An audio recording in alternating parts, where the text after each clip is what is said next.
Ladies and gentlemen, boys and girls, man, I swear to God, every single week, there's something wrong with this fucking camera. Anyways, welcome to another episode of Deathmatches and Death Metal. This is your boy. Oh, here, maybe if I did that, that'll fix it. Now my head's cut off. This is your boy May Vizzle here, with another week chronicling, another wonderful character in the death metal community. This week we have Andrew Gonzalez from Yandere. This band name, check this out. I've been having fun saying this all week. Yandere Chainsaw Regurgitation Factory. Fucking killer ass band. It's got the anime aesthetic going. Fantastic fucking logo. What can I say about this slamming, brutal death metal band out of Tehachapi, California? That I gotta tell the man himself. I'm super juiced. He came in on very short notice. New project just released, and we're gonna get down to it. We're gonna talk some shop right now. And Let's do it. I'm like pale in this motherfucker. There we go. That's a little bit better. Here we go. Yo, what up, dude? What's good? Man, fucking super stoked to have you on the show, man. I really dig the project that you've done, man. I swear, hearing the first song that I heard was the one where you sampled in the beginning, the Twinkle, Twinkle, Oh Little yeah, Star. that's what is it? I forget these names so much. It's not wasabi lolly corpse sushi. I think it was along the lines of one of those. Um, but yeah, that's from the first album, Absence of Normalcy, and that album kind of set the tone for what everything else was going to kind of land on. It was going to be the foundation for the rest of the music ahead. The thing is like uh, we're, initially for the anime inspiration for all of it is that growing up, that was definitely a major part of my life, and I wanted to combine two ends of the spectrum: my love for anime and my love for death metal. And I kind of wanted to see where it went, and from there, that's kind of like, I didn't really expect it to take off like that. Yeah. It was more like this album, it was going to be just so over the top, and it I knew immediately it was going to get some heads turning, like via production, the concept, and everything else in between. But it was also a way for me to throw out these like these riffs, these song ideas that I had just laying around in my head, and I needed a place to put them, so I just threw them out there on Bandcamp, and then it started taking notice. Yeah, dude. Like, it's your project. Like, I discovered you because I was going on a deep fucking dive, bro. I was looking at, this whole, sorry, this lighting is fucked.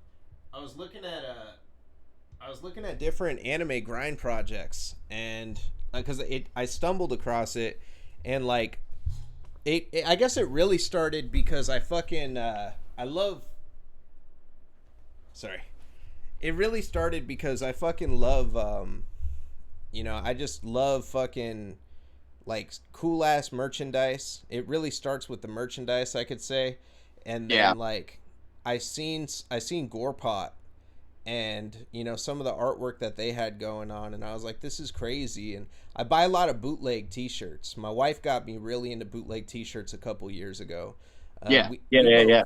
we both watch a lot of anime and shit. Like, she's really big into Jujutsu Kaisen and Oh, fucking nice. yeah, like, God, the light's just fucked. I just got to deal with it. It is what it is. So my wife's really into like Jujutsu Kaisen. Fucking, I like Mob Psycho. DBZ's like one of my fucking greatest of all time. Fucking like animes. I have like the whole original box set, like not the fucking Kai shit where they cut out the filler. I like the Yeah, filler, bro. I like that old like almost Beavis and Butthead style like hand drawn like shit that you see like what's it called? Fucking Fist of the North Star like yeah, early like style artwork and shit. And when I started seeing this kind of shit, like I don't know, I just recently started taking the deep dive because I just got into gore grind, and gore grind was always something I was like about like, and then met Max Pierce from Lipoma, and fucking he kind of like put a face to like the genre, and then like after hearing other people talk about it, I've told the story a bunch of times on here how I got into gore grind, but yeah, yeah, yeah. fucking yeah, I got into gore grind, and then I seen gore pot, and then I just like started digging, and I googled like fucking best anime grind bands, and you came up on the list of shit, and I listened to it and I digged it. My favorite thing about your artwork is you don't got titties all over this shit. Like that's my favorite thing. Like I'm like, okay, I can wear some of these shirts, or I can buy them for my wife. I show them to my wife because she buys the bootlegs. I'm like, hey, what you think about this? And she's like, oh, that's fucking sick. Like your artwork for the new project, and then also your last project too. Chick with the chainsaw. We're into Chainsaw Man. I think it comes out tomorrow too. Like Yeah, finally, yeah. So yeah, I'm so stoked for that.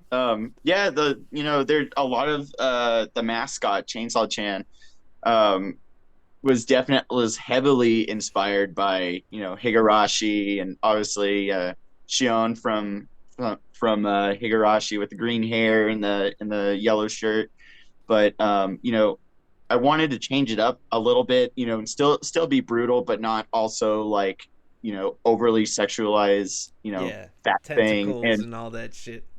yeah, it's like it's so overplayed, and it's not everybody's into that. And it's kind of nice to be able to see something that doesn't hurt your eyes like that in that way. Like I get it, like there's like a satire about it, and it's brutal, it's gross and all this stuff, but sometimes less is more. Yeah, for sure, man. And it makes it like I don't know, like it's easier to digest. I get it, like I could see myself copping one of those shirts. Like the gore shirts, I have a couple shirts that got a little gore on them now, in the last couple of years. Like Yeah. I've kind of warmed up to that kind of shit. Like you couldn't get me to listen to black metal fucking 4 years ago, bro. Like that's how much my taste has changed. I was like, I'm fucking with that like satanic ass shit. You can't get me to fuck with it. And then now I'm like, I just cop Bathory's first tape, like on tape, because I'm like, oh, I have to have this in my collection. Yeah, yeah, and man, like, yeah, that's probably one of the main genres that helped me get inspired, like get into extreme metal. Like Yeah. one of the like in high school when I was like 16 years old, my one of my friends was like, "Dude, have you ever heard of black metal before?" And I was like, "What is that?" And then like I checked it out, and then he was like, "Yeah, check this band out. It's Gorgoroth." And I was like, "Gorgoroth." And then I watched that. I ended up buying it on DVD at Walmart, and it was that super controversial Germany show where Yeah. they had women on crucifix, and one of them actually passes out in the middle of it, and they have Jesus ghost heads. Christ. But the music, it was so raw, and it was so like beyond the scope of what I have ever listened to before. And I'm just like, there's people that listen to this on a daily, like it's, and so it just kind of, and that kind of took me down that rabbit hole as well. Yeah, dude, black metal's a weird genre, like for sure. Like I was chilling with my son the other day. I always put on like live performances. He's like 4 months. And I put on Thy Antichrist, a live performance from them. and and he's just like, what the fuck? Like he already looks at shit like that, but he was really like, the fuck am I looking at right now? And the dude's like, yeah, like Yeah.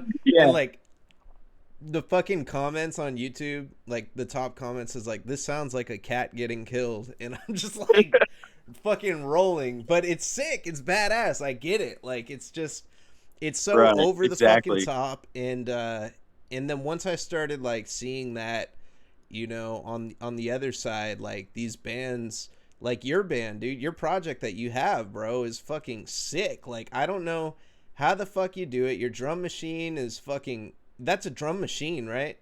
That Yeah. you got, dude. That shit is so fucking nuts. Like it is. There's like helicopter shit, like in other projects. Like this shit trumps a lot of the shit. It's very clean. It goes very well with your vocals that you fucking throw over the shit. Um, Yeah. your timing of your vocals. I'm like, is this motherfucker like singing right now? Is he doing like a vocal warm up while he's like? I'm like, what the fuck? It's so sick, dude. Like, Thank you. yeah, dude. The latest release that just came out today. Everybody needs to check this shit out, man. It's on your Bandcamp. Only streaming on Bandcamp right now. As of right now, it's processing through DistroKid right now, so it'll be available through all the other streaming services like Spotify, iTunes, YouTube Music, Instagram Music. Yeah, gored to death. Yeah, I'll pull up the artwork right here too, for everybody. Yeah, dude, this fucking Gored to Death project is fucking sick, dude. Um, I gotta pull this shit up so everybody can see this. This fucking artwork is just badass. You got this broad, the green fucking hair. She's got her chainsaw, killing some sort of fucking. I don't know if that's a person or yeah, that's a person for sure. You see their hands fucking reaching up, blood spraying everywhere. It reminds me of like Lollipop Chainsaw, like fucking. That's what I got right behind me right now. I got some Lollipop Chainsaw going on here. Yeah. Little Lollipop Chainsaw action. Fucking I love it, dude. It's the aesthetic is just fucking there, and that's what I like. And your logo, dude, is so fucking crazy. Like when I first seen it, I was like, it reminded me of like XAV, fucking, Yeah. like I was like that kind of shit. You look at it and it's almost like whoa, like a lot, but it's not overwhelming because you can read it too if you really look at it. Yeah, it's like Like it's got that like kind of yeah, it's like feel to it. evenly, kind of like my logo. Where the fuck is my logo at? I don't even have my own logo on my own shit. I just got the well, I got this logo, the Deathmatches logo. Rotting Rain did my logo. Fucking Oh, who nice. who did your logo? He goes by the name of Echo Fitriano, and he does it's his site. I think he's on Instagram as well. That's where I ended up taking an order. It's just simple death metal logos, and he really just like brought this thing to life. I think he like when I told him, he was like, "All right, what's the name gonna be?" And then I was like, "Here we go!" Like, but he made it happen, and I was like, the way that it's mirrored on both sides, I was shocked. I was like, dude, like I don't know how you did this. Looks so great. I love it. I'm not changing it. Like, Yeah, dude. yeah, That's something that that logo's killer. Your artwork's crazy. So Far From Hollywood has all your merchandise currently. yes, .ca. Okay. So flags.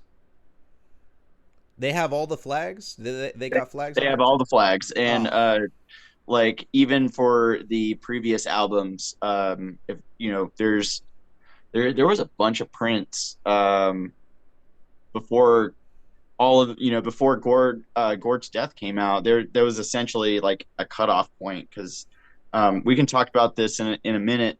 That led up to Gored to Death, and there was a pretty major like not a hiatus, but I needed there was a moment where I was releasing album after album after album, and there was a point where I was like, okay, wait a second, I need to slow down a second. I really wanted to work on something and kind of clear my head, figure out what I want to do next. That's just not like I wanted to get some like actually some footing in like as much as the first album because the yeah. second one a lot of people really dug too. And but most of the other reviews that I get tagged in and all that other stuff, it's always about the first album. There's like a bunch of stuff in between that's so good. And so I was like, man, I need some like people to be able to digest all of this stuff. And I need to like kind of sit back a second, let it sit for a little while, and then, go on from there. Yeah, that But makes sense. yeah, there's, as far as like the flags, there's been multiple different kinds of flags that have been printed. And that's the kind of cool thing about Far From Hollywood, is that if there's something that you see that like from a previous album, or someone else's band, that they had artwork that they're not uh, uh, having printed on whatever merch, you can have him print to order those like older designs and stuff like that, and you can get them on just about anything you want. Yeah, fuck yeah, dude. That's what I like to hear, man, when it comes to ordering shit. I hate it when projects get released and then you can never like get that shit again, or you can never get a certain print again. Like you Yeah, go on Discogs and the shit's like $60 and you're like, God damn it. Like what the yeah, fuck?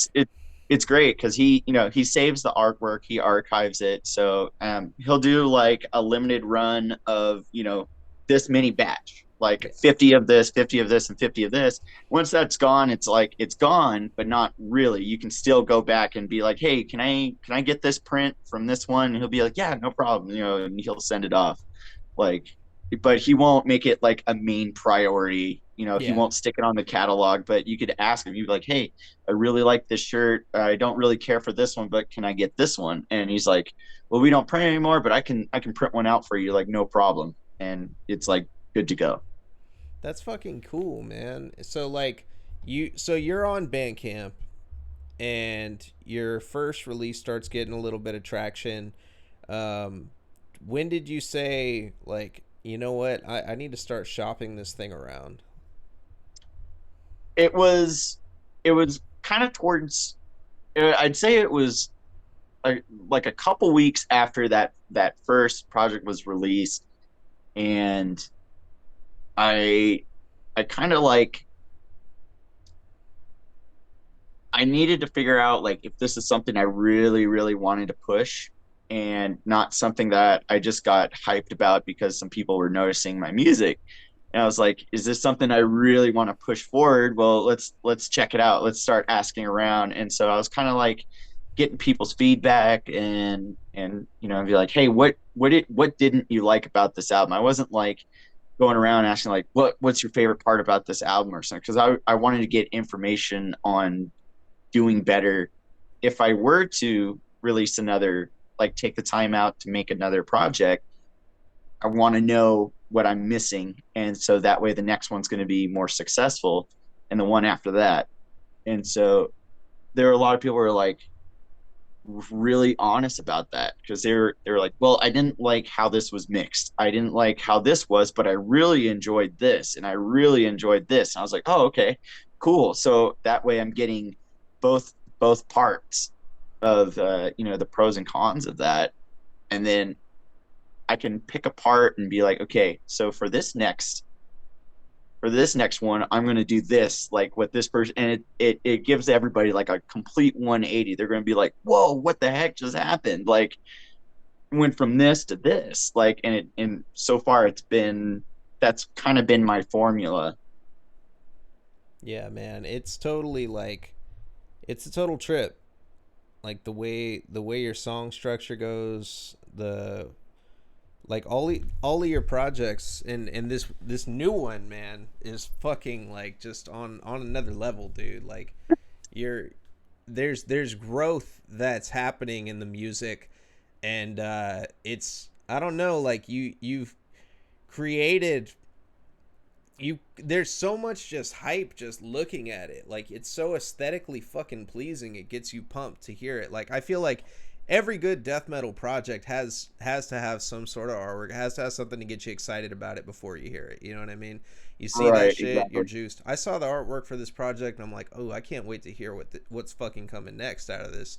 I've been slapping your shit, while I'm like commuting to work, and I'm just like, like, I don't know, I'm on that like brutal, like slammy vibe lately. I've been listening to like 10 scoops and the shit coming out of Barbaric Brutality. a lot. Yeah. Like, I was actually just talking to Mike right before we jumped in here about some shit from Barbaric, man, and all the stuff that they've been putting out, and like your shit really hit that like vein, dude. Like hyped releases. Bonginator. You listen to Bonginator? Yeah, I've listened to them before. They're so sick. Yeah, their concept too that they did. They marketed it well. They fucking dude took the metal world by storm when he released 1986 Doink City Massacre. They sold out when they put those tapes out, you know, on the first fucking day. I was Yeah. getting like death threats and like weird messages from people because I bought 10 tapes. I bought them to give them away. People are like, "You piece of shit, you're going to go and sell them on Discogs." I'm like, "No, I'm fucking not."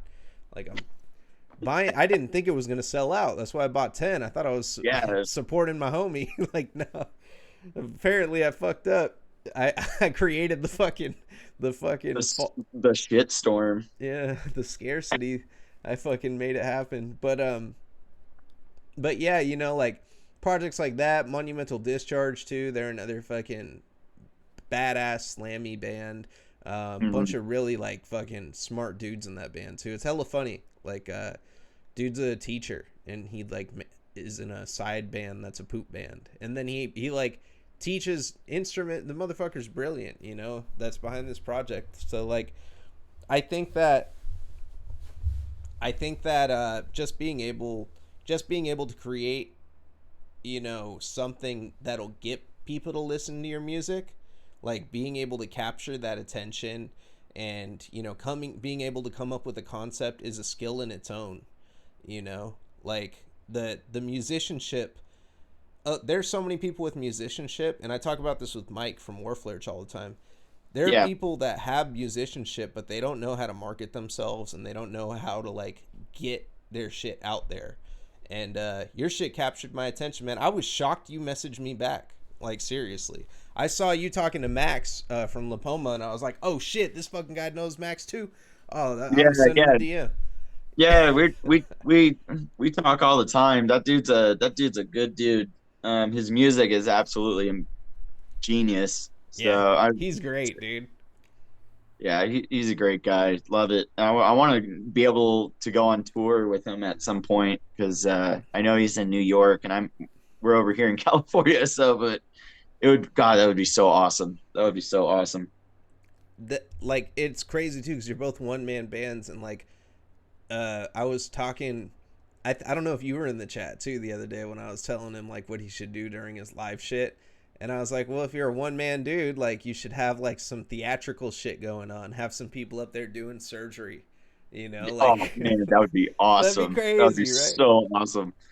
You know, like that's like that kind of shit. Like you could do that too, man. You could have motherfuckers coming out with chainsaws in the background and just like going. Actually, speaking of that, there was the last the I think it was the first show that I played over at Transplants Brewing in Palmdale. I brought a few blow up like inflatable chainsaws and I gave them to everybody in the mosh pit Yeah. and I'll have to send you the video of it, but there's everybody's in the pit with like these chainsaws just like just like hitting each other. It was so great. Completely memorable. Yeah, I've seen the clips of your live performances. I'm like, holy shit, this motherfucker's crazy, dude. You're Yeah, out there. there, one man in it. I'll tell you though, the most hyped I've ever been at a local show, bro. Like I was at, there's this place called B Street Music when I was a kid. We used to do shows all the time there. All my boys' bands would play like on weekends and shit. And the most hype that I ever got was a 2-man band with a fucking drum machine.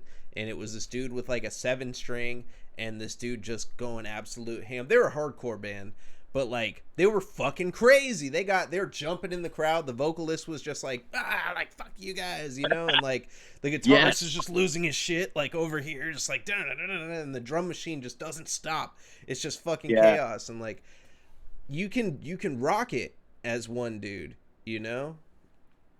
yeah.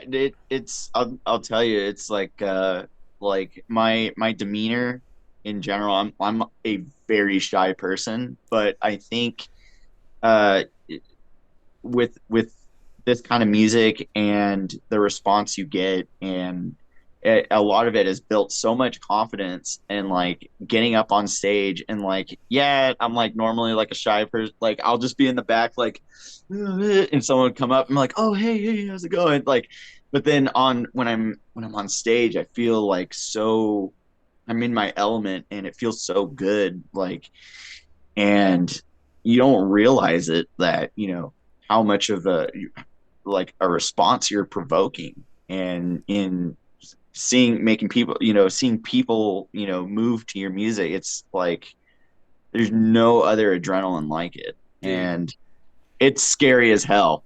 I'll It, tell you that. I fucking did. So I do hip hop shit. And I'm actually just getting back into it a little bit.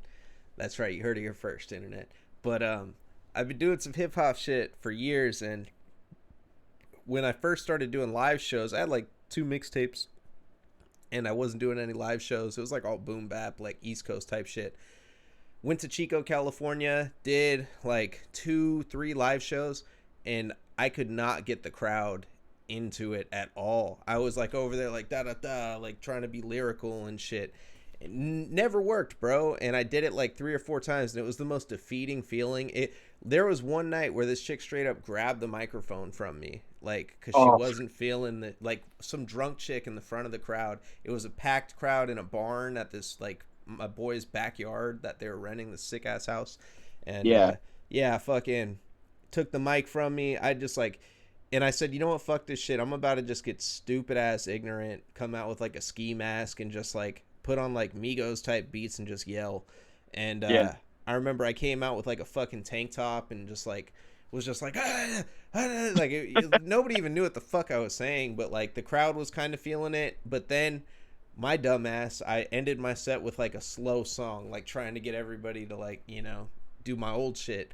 And they weren't feeling it at the end. And I was like, fuck, I got to end on a good note so people give a fuck. The last thing they're going to remember me for is that shit song that I did. So the next show that I did, dude, I made this song called Ziploc Bags. And I was just like, I'm not being lyrical. I'm just going to make a song about selling fucking crack and, fucking a bitch in the face. And like just some like loud, and I'm going to scream it because, Abysmal by the Black Dahlia Murder just came out, and I hadn't listened to metal in a long time, and I just heard that. And the song Receipt, like when the fucking like the violins are playing and everything, dun, dun, dun, Yeah. dun, dun, dun, dun, and then all of a sudden fucking dun, dun, dun, dun, dun, it just like kicks in. Yeah. And I was like, I'm gonna fucking catch everybody off guard. I was in Oakland, bro. I was at this like show in the back of a fucking like barber shop, and I was so anxious, man. And I went out there, I was talking to everybody. It was funny because I go in the back and I'm like getting drunk because I'm nervous. I'm like I drank 224s, and I go in the back and I'm like talking to these dudes, and they're like, who the fuck are you, like, what are you even doing in this room? And I'm like, oh, I'm going up, I'm performing at the end of my friend's set. My friend was like, come up, do 2 songs at the very end. I was like, okay, I'll do it. So I'll do the new song, Ziploc Bags, and then this other song that kind of had a good reception. So I go out there, I do the one song, and everybody's like, what the fuck? Who is this guy? And then I was like, here's some new shit. And I was like, I said some stupid ass shit. Oh no, I started just screaming after the first song because so I had this like breakdown. It wasn't a breakdown, but I was in Chico, bro. And there was this chick that was in my friend's studio trying to record, and I started screaming at her fucking, because my friend wasn't trying to record. I was in there trying to record, and he was trying to hook up with this chick.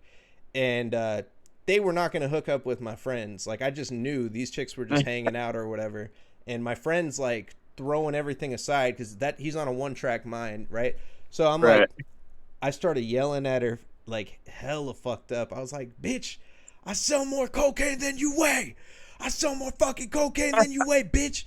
I could pay your tuition with fucking one night. In one night, I could pay your tuition. I just started going crazy.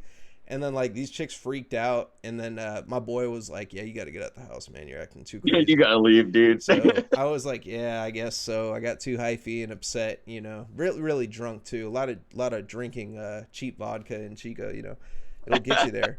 But I can't blame that. I was just a jackass, I was like an egomaniac back then. But so I go and I do this first song, and I'm so fucking nervous because it's like kind of quiet and like the song's starting, and I just grabbed the microphone and just started screaming, I sell more cocaine than you weigh. I sell more. I just started screaming it in front of this whole crowd, and everybody lost their shit. And I was just like, yeah. And I'm just like so fucking juiced up.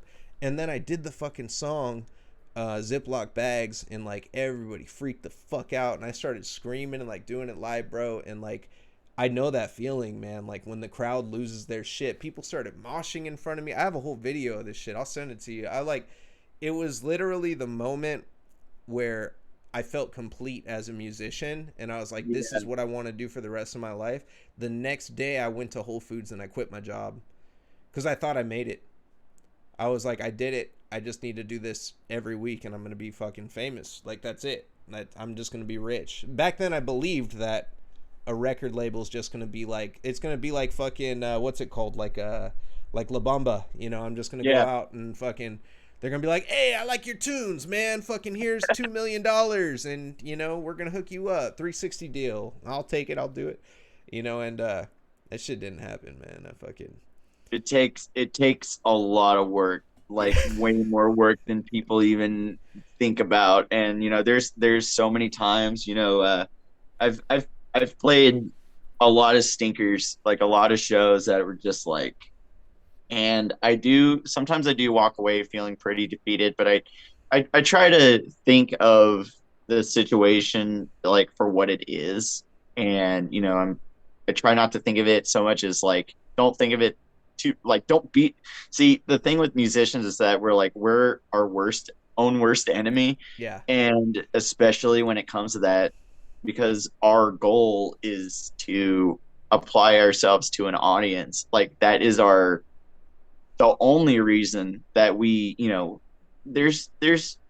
mean, if you think about it, there's no really musicians out there who are like, yeah, I wrote this album for myself, like, just for me to listen to. No, it's you're an audience is you're performing, your audience is everything. And when it goes south, it's very defeating. But you know, look at your situation, look at your improvements and what you can and what you shouldn't be doing at the same time. Limiting yourself, but also taking risks is a huge part of live performances. And I've played quite a few shows at this place in Lancaster called the Britisher, and it is like every single time it's like it's rough, but Yeah. it's never a bad response ever. But I do walk away and I'm just like, man, it's like most of my audience is online, and Yeah. I do a lot of streams, and it's great, like interacting with everybody, and it feels good. Like, um, but at the same time, I'm like, I've been playing shows since I was in high school, and I'm 31 now, and there's a reason I keep going back, because there's no other feeling like it. Right. And it, you're it's so empowering, and it feels so good. But there's a point where I think what makes or breaks a lot of musicians, especially if they're wanting to play live, is and especially, and not even just that, like the progression of their music. You have to you have to think about your investment into what you're trying to put out there. It's like, are you going to put how passionate are you about this stuff? Like, are you going to go get that new microphone? Are you going to go get that new laptop? Or are you going to go get that new drum kit, or get some guitar strings, or buy a new guitar? Like, and then from there, it's like, cool. Are you going to start paying for a recording studio? In it depends on how much investment. I know not everybody is, is given those opportunities. So you kind of have to work with what you got. Because I know for sure, like for me, going into a studio is not a realistic thing for me. Yeah. Like, I live a very busy lifestyle. Like, I'm an air. My day job is aerospace, and so it's like and then I have a family I have to take care of, and all of those things come first. And then when I do find the time to work on my music, I work on it from home, Yeah. and essentially that's the reason why I I am a one man band. So given the situation that I'm in, I'm like, okay, I'm not gonna try and cut corners, but I really do need to start like pushing things to because this it's taking off, and I need to get better at my craft. And when that first album, when it started getting noticed, I was like, okay, there that was kind of like the spark. Like I wasn't proud of it, and I wasn't like, but I mean I wasn't proud, but I wasn't. It's a mixture of things because there was a lot that I was just like, whatever, it's okay, but it's out there, and Listen, I kind of that scratched an itch essentially, and then I was like, and then people were like buying it, and I was like, wait a right? second, like, Dude, I was like, what the fuck? Like, right? Like, isn't it weird as fuck when you put some shit out and like, all right, like say someone asks you to hear one of your songs, right? You send them your favorite song out of your shit. And usually the song that people like the most is the song that we hate the most as a musician, right? Like isn't that like always the fucking result like every time like yeah, I'm afraid to shop like I told you earlier I'm shopping something right now, a project. I'm afraid of like what song I'm shopping. I'm like, do I send the one I like or the one that I hate, or do I just send the entire fucking thing? Because I'm like, and you decide. You know, the person that's listening to it decide. I put out this like shitty 3-track demo called Necrodysmorphia on Bandcamp like a month ago, and mm-hmm. I just did it because someone was like, "Oh yeah, this shit's cool," and I thought it sounds like shit. Motherfuckers were buying it. I'm like, what the fuck? Who the fuck's buying this shit? Are you just buying it because you like me? Like, or are you buying it because you actually like the jams? And they're like, oh yeah, it's pretty good. When you make it more, I'm like, I don't fucking know. I didn't think I was ever gonna make more Necrodysmorphia. I guess I might. It's fucking weird. Like, Yeah, your it project is brilliant though.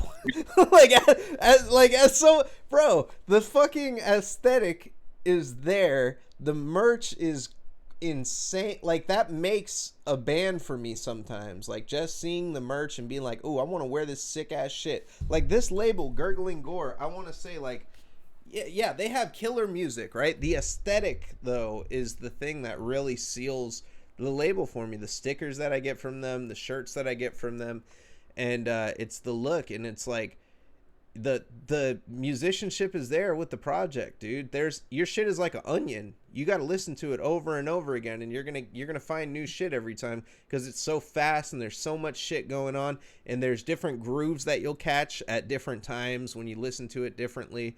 You know, like I listened to the entire new Autopsy album today. That just came out today too.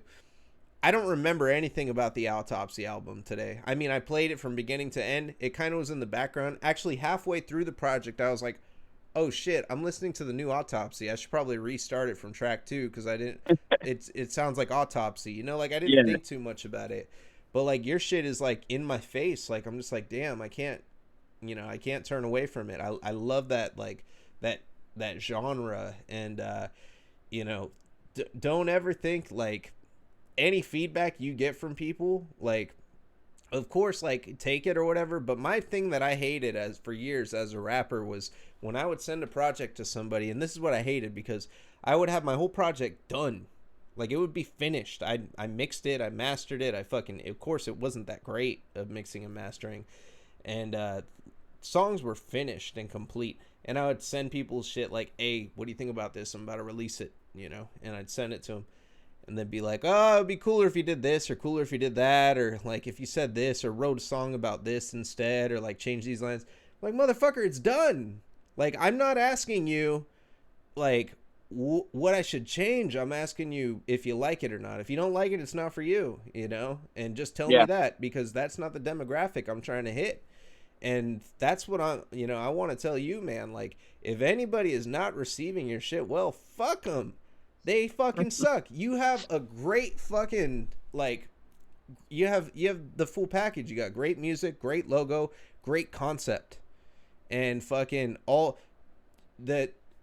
If you get trapped thinking too hard about like what people think about it, you're gonna limit yourself on being creative, like with your concepts and that kind of shit. Like, don't Most you know? definitely, and the response for all the albums has been like it has been a mixed bag. I think Yeah, most people have a really hard time grasping like what they're listening to. yeah, Um, like I like generally categorize my music as like slam, but yeah, there's also there's I think in this on the second project, which was a vicious cycle of mortality. One of the songs called "Crippling Subjugation."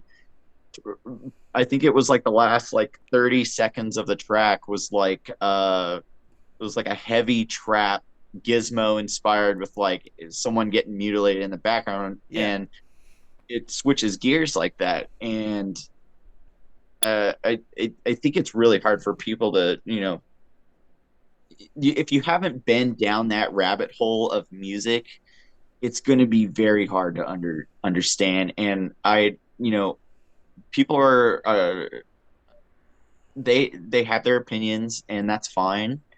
I try not to let it affect me too much. People are gonna look back at it in the future too and be like, "Fuck, I get what he was doing here." Like that's the other thing you got to keep in mind too. Yeah, and Like, I'm hoping that'll happen. I'm hoping that'll happen down the road because I mean, since it's been a while since I've released something, seeing a lot of like the mixed comments, like it's either people really really really dig it or people really really really hate it, or and it's like, and I figured that's about what a majority, whatever band they're going to listen to, that's what's going to happen. And uh I, I take it with a grain of salt, but I so appreciate it when someone says something nice about yeah, it. dude, you got to turn it. You got to turn it. Whatever they're talking shit about, turn that shit up to 10. Like because those motherfuckers are the ones that are really listening, and I'll tell you that too. That's the other thing. The haters are the ones that are really fucking about it. I bet Chris Barnes watches every one of this shit, even though every episode of this show and Dirty Death, because he's blocked me on Twitter.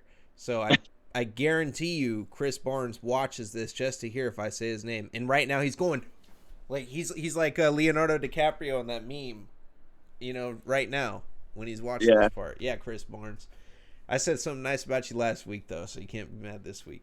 But but yeah, man, like you fucking seriously, yeah, that I hate that negativity type shit.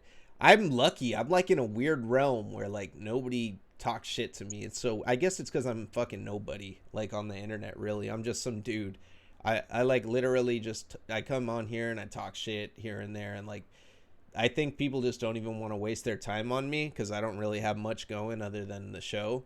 But like that's what it is. They're hateful because they don't have no fucking slam project. They don't have no fucking like killer logo and like dope design and great fucking like fully done project. There's so many bands that drop like 2 tracks, 3 tracks here and there. Here you are dropping fucking a full project, bro. Like it ain't shit and you're just like, "Yeah, I put this together. This is my creation. Here it is on the internet. You fuck with it, you fuck with it, fuck those haters, man." Like Yeah, it's well, and I agree. I agree. It's that it goes back to talking about like how a lot of bands make or break, and there's so many great local projects, and just like all it takes is for one person to say one thing for that potentially really amazing project just to completely get swept under the rug, and it sucks. And it's yeah. like I've been very close to that on like a lot of other things, and it's like I for me, like as a little bit of a little background. I graduated from the Musicians Institute in Hollywood, and I took guitar courses, but I also took guitar crafting. So I worked at ESP for like 6 years, and Damn. yeah, That's dude, crazy. at the USA shop, that's essentially what got me my aerospace job because I do CNC. But yes, but going through there and listening and talking to such a variety of musicians and everything in between is like people are gonna like what they want to hear, Yeah. and there's it's really it's hard for a lot of people to understand that too, I think, because or bands, I mean, is you shouldn't be too afraid on what you put out there because you're regardless you're going to get something out of it, whether it be if it is negative. So it's like at that point when someone tells you this sucks, that's when you need to fire back, and that you're like, okay, so we're going to make this screw that guy, but we're gonna make it even we're gonna make it him feel stupid. It's like we're Yeah. gonna go beyond that, and that takes a lot. Uh, and I'd be like, I'm putting out more, man. yeah, I like gotta put I've out I've 10 had more noise tapes then. projects. Yeah. Yeah, I've had noise projects. My favorite one of my favorite bands of all time is Sun. I got their tattoo right here, and it's Yeah. like it's but there's so many that band is absolutely legendary, but there are people out there who will tell you they are dog shit, and I'm just like, if someone, if there's that many haters for a band like that, and I get some comments, or if you get some comments, it's just Yeah. like, how much of that really matters? Like, it's like, Oh yeah, no, all these people talking shit couldn't take me in the street too. I'll tell them that. yeah. That's another thing. Well, like motherfucker see me in the street, they ain't gonna say that shit to my face. I guarantee it. You know what I mean? That's like Yeah, that's the and fucking internet for you, man. It yeah, and sucks. talking about how people hate on a lot of things about it, and I don't mean to talk like about all like negatives and stuff like that, but Oh, i for think sure. it's i think it's something that needs to be like addressed, especially you know uh, the changing of times and everything else in Yeah. between, and what's popular in pop culture compared to a lot of things now. And there's a huge conflict in the metal community, especially when it comes to anime and death metal music. I didn't know about this, man. I saw it and I'm like, that's cool, man. I like Chainsaw Man. Fuck yeah. Like let me see what this is about. This is for me. Like Yeah, that's what I thought when I saw your there there's project. a there's a pretty huge thing going on, and it's the band that essentially inspired me to get this project started was this band called Dehumanizing Eat a Train Worship. Yes, they are the other band. So them and Gorepot are the two. The merchandise too is like my, like I said, I took a deep dive looking at bootlegs, took a deep dive into finding this, and then I found you on a list along with them. And yeah, dude, they're fucking. Oh, those guys are killer too. They're a fantastic fucking band. They're out of Taiwan, right? Yeah, I believe so. Yeah, they're great. And I got a huge list of all these anime grind Just please bands, send it and to me, dude. I need to. dude, Yeah. yeah, there's this guy. He's another one man band, and he's out in I believe he's in Arizona, but he passes through like San Bernardino every now and then, and he goes by the name of Uwu. And you need to check this guy. But his logo is just, Yeah. it's sick, and it's just great, awesome guy, super funny. Like whenever we go on streams, we have a battle of collections. We're like, look at these statues, no, look at these statues, and it's like, Uh, uh, I gotta show you but my Gojo statue that I got for my wife for our anniversary. Yeah, she's got the Gojo with the fucking. He's got the all the shit around it. It's a badass one. We got off that's Crunchyroll. awesome, man. Took us 2 years to fucking get it because of fucking COVID. Oh, geez. Yeah, I was pissed, dude. That shit got. We moved and shit. I had to like message them a bunch of times. I always get her the minifigures, the chibis and shit. Like, I don't know. I'm a pop fiend, man. Like I just like them because they're cheap. They're like crack for me, you know. Yeah, dude, I got a whole bunch on my shelf. But yeah, there's like Uwu, he actually featured he wanted to go by a different name. He featured on the new album, the track or I think it was Oral Laceration Makeout Session, and Yeah. the feature is Cannibal, but he wanted to go by that name. Um, but yeah, he's the one that did the vocals on that track. And I had Larry Wang from Gorepot and Fatchus Rump, and he was on Damn. Ahegao Epistaxis. Wait a And minute. He's in Fatchus Rump too? yeah, What the fuck, dude? Motherfucking, I swear to God, dude, the 6 degrees of separation in this fucking community just gets smaller and smaller all the fucking time. I always know somebody who knows somebody or somebody who's in a band that, like, or a band is associated with another band. Like, you have no idea, dude, how weird this shit is for me. I was like talking to Brendan Dean from like fucking from Puke Wraith, and like I go down to get some food with Frank Heredia down, in LA from Sewer Rot. And I was down there and I'm like eating some food with him. We're shooting the shit. And I'm like, yeah, man, fucking this dude, Brendan Dean. He's like, oh, yeah, he's the bassist now in our project. I'm like, wait a minute, what? And then he's like, oh, yeah. And it came up that he knew somebody else like totally random in the scene that I knew. And I was like, what the fuck? Like, you know these motherfuckers? And they were like, yeah, dude, like, we're super tight with them. We have a group chat. I'm like, what the fuck? Like, how, like, it's fucking crazy, man. I love it. I love it. It feels like family, man. It really feels like fucking family. It's weird. yeah, it's a very it's a special thing that's happening here because my friend Tom Draper from Exhale the Plague, he featured on a number of songs, including one on the new album. And that dude's all the way in the UK. But whenever we're talking, it's like we've been best friends our whole life, and it's a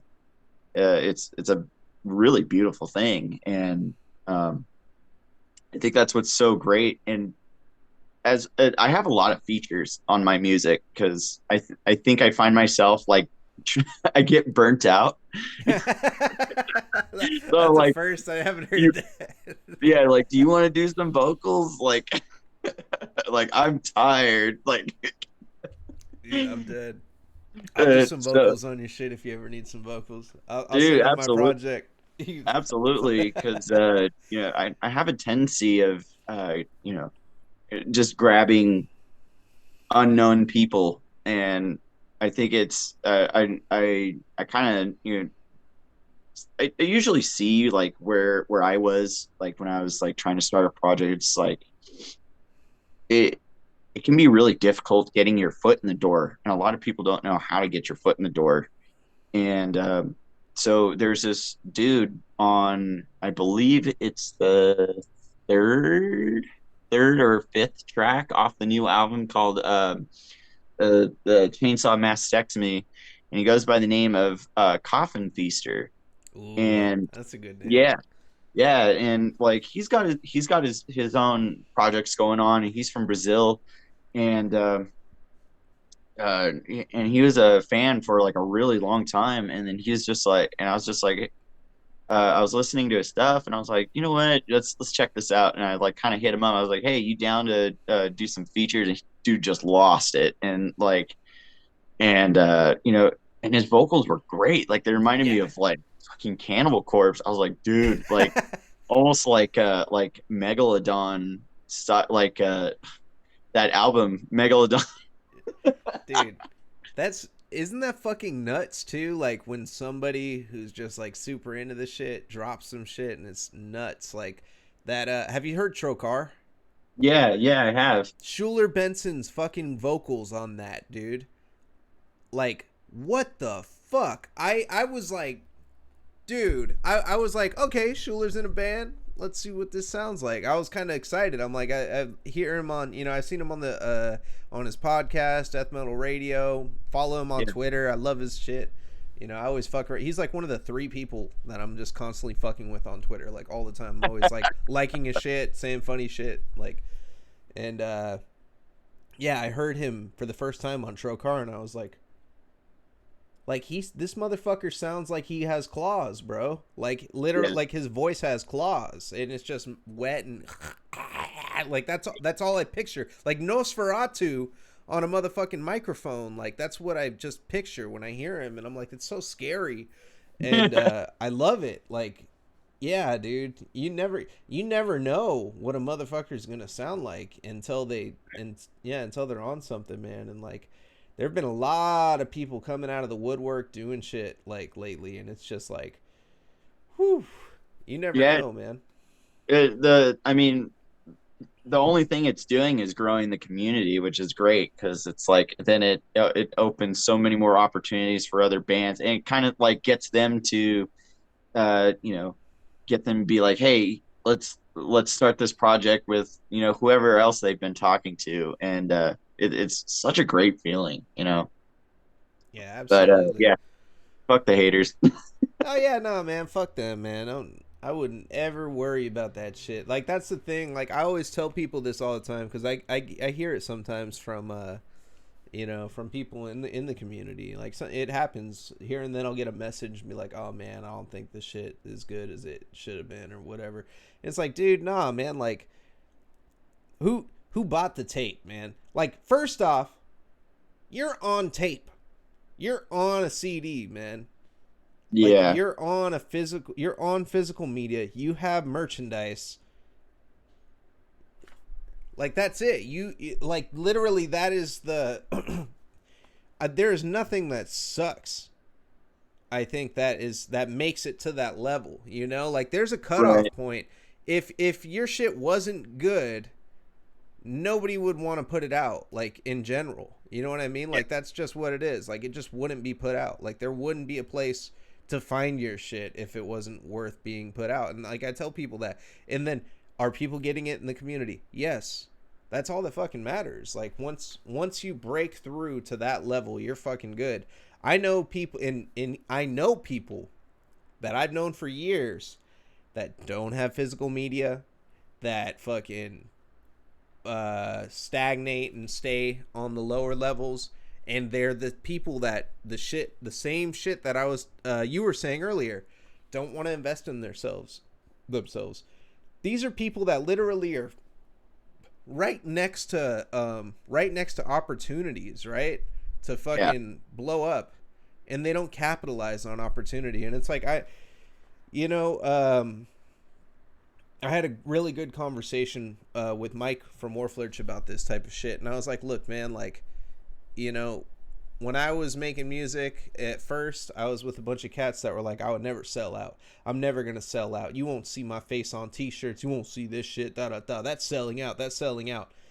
Anybody that says selling out is bad is fucking stupid. They're brainwashed, bro, and they don't understand the value. You want to have value in yourself.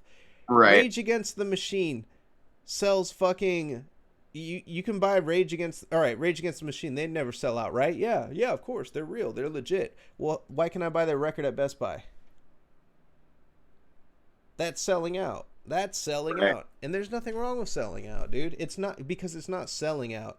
It's called capitalizing on your skill and fucking, like I don't know, man. I don't know why people don't like anime shit. Maybe it's because people don't understand anime, and I get it. Maybe they just don't watch it. Maybe they don't get it. Oh, that's foreign to me. That's strange. Well, they're fucking racist. Eat some fucking ramen, bro. Go to a real ramen spot with the fucking get the egg in that motherfucker, bean sprouts and mushrooms, and some pork, and get some real like hot, spicy ramen. A little spicy. You get mild if you don't like the spicy. Eat that yeah, shit and tell me it isn't the most delicious fucking thing in the fucking world. Go eat some fucking toro nigiri, bro, and tell me that isn't the most delicious shit in the world. It take yeah, and then sit down and experience some Japanese culture, and you will understand. Like sit down and no experience some Japanese entertainment. Play Shenmue on Sega Dreamcast. yeah, exactly. Your whole life will fucking be changed, and you will dig this shit because it's also you got like come on man you got to tell me like You have a love for Japanese culture, right? I have a huge love for that type of shit. Have you been to Japan? I have not. That's why I'm a weeb. Is it a journey though? Yeah, are you planning on doing it one day? It's Oh, somewhere you most gotta go. definitely. Yeah, my uncle lives in he lives in Hokkaido. So I Oh, mean, he, ah. he's a bit of an asshole, but Hey, Unc. we still want to go anyways. Yeah, you got to do it, man. I haven't gone yet, but that's like one of my mecca trips, bro. Like Chicago and Japan, weird, right? Two places. Dude, let's go. Yeah, I'm 100% down because like it's just I don't know, like there's just something about the aesthetic of the culture in general too, man, that is just so appealing. And like I know there are downsides to work, but like that's why I would never live there. Probably is because of the work Right. culture, But everything else, man, that's a great vacation spot for my ass. Like I'll go over there, Absolutely. fuck around in the izakayas. I used to be a sushi chef too for a couple years, so like Say what? yeah, that's where I got like really into sushi. When I was in Chico, I worked at this little sushi spot, and I was their dishwasher.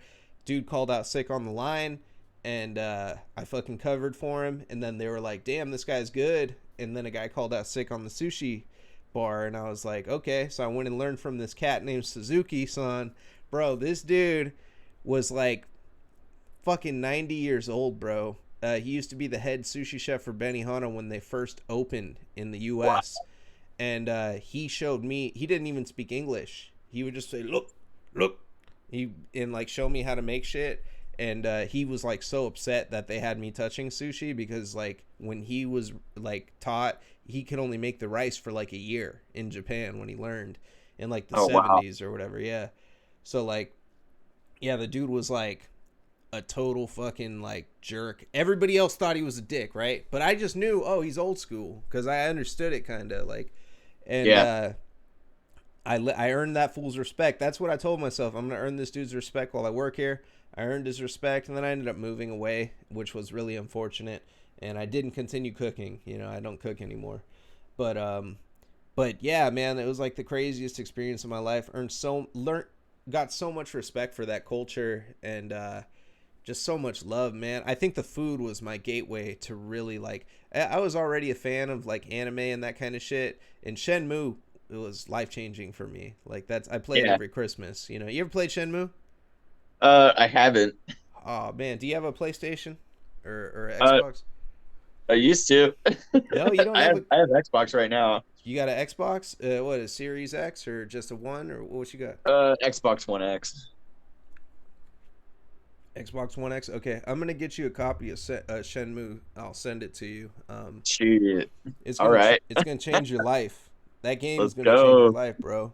Yeah, it's a total recreation of the '80s. I think it's like 1985 or 1986 in Japan, in a city called or an area called Yokosuka, and it's like a Navy base was stationed there. Our Navy was out there, and then yeah, it's this crazy journey, bro. That like this dude goes on. He comes home one day, and his father gets killed by this mysterious Chinese man named Lan Di, and he doesn't know why. And the dude's like, "Give me this mirror," and he kills his father. And then he says like, "You killed a man named something something," and then like takes off.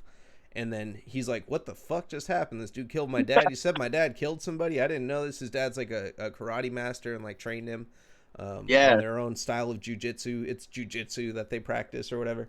And he's like, he has this like and it was created by Yu Suzuki, and who made Virtua Fighter. So it's like Oh wow. it's Okay. it's a 3D adventure where you can go anywhere, you can do whatever you want, and there's a time like it starts every day. You wake up at 8 a.m. and then you go through your day, but the clock is going, so it'll turn into nighttime.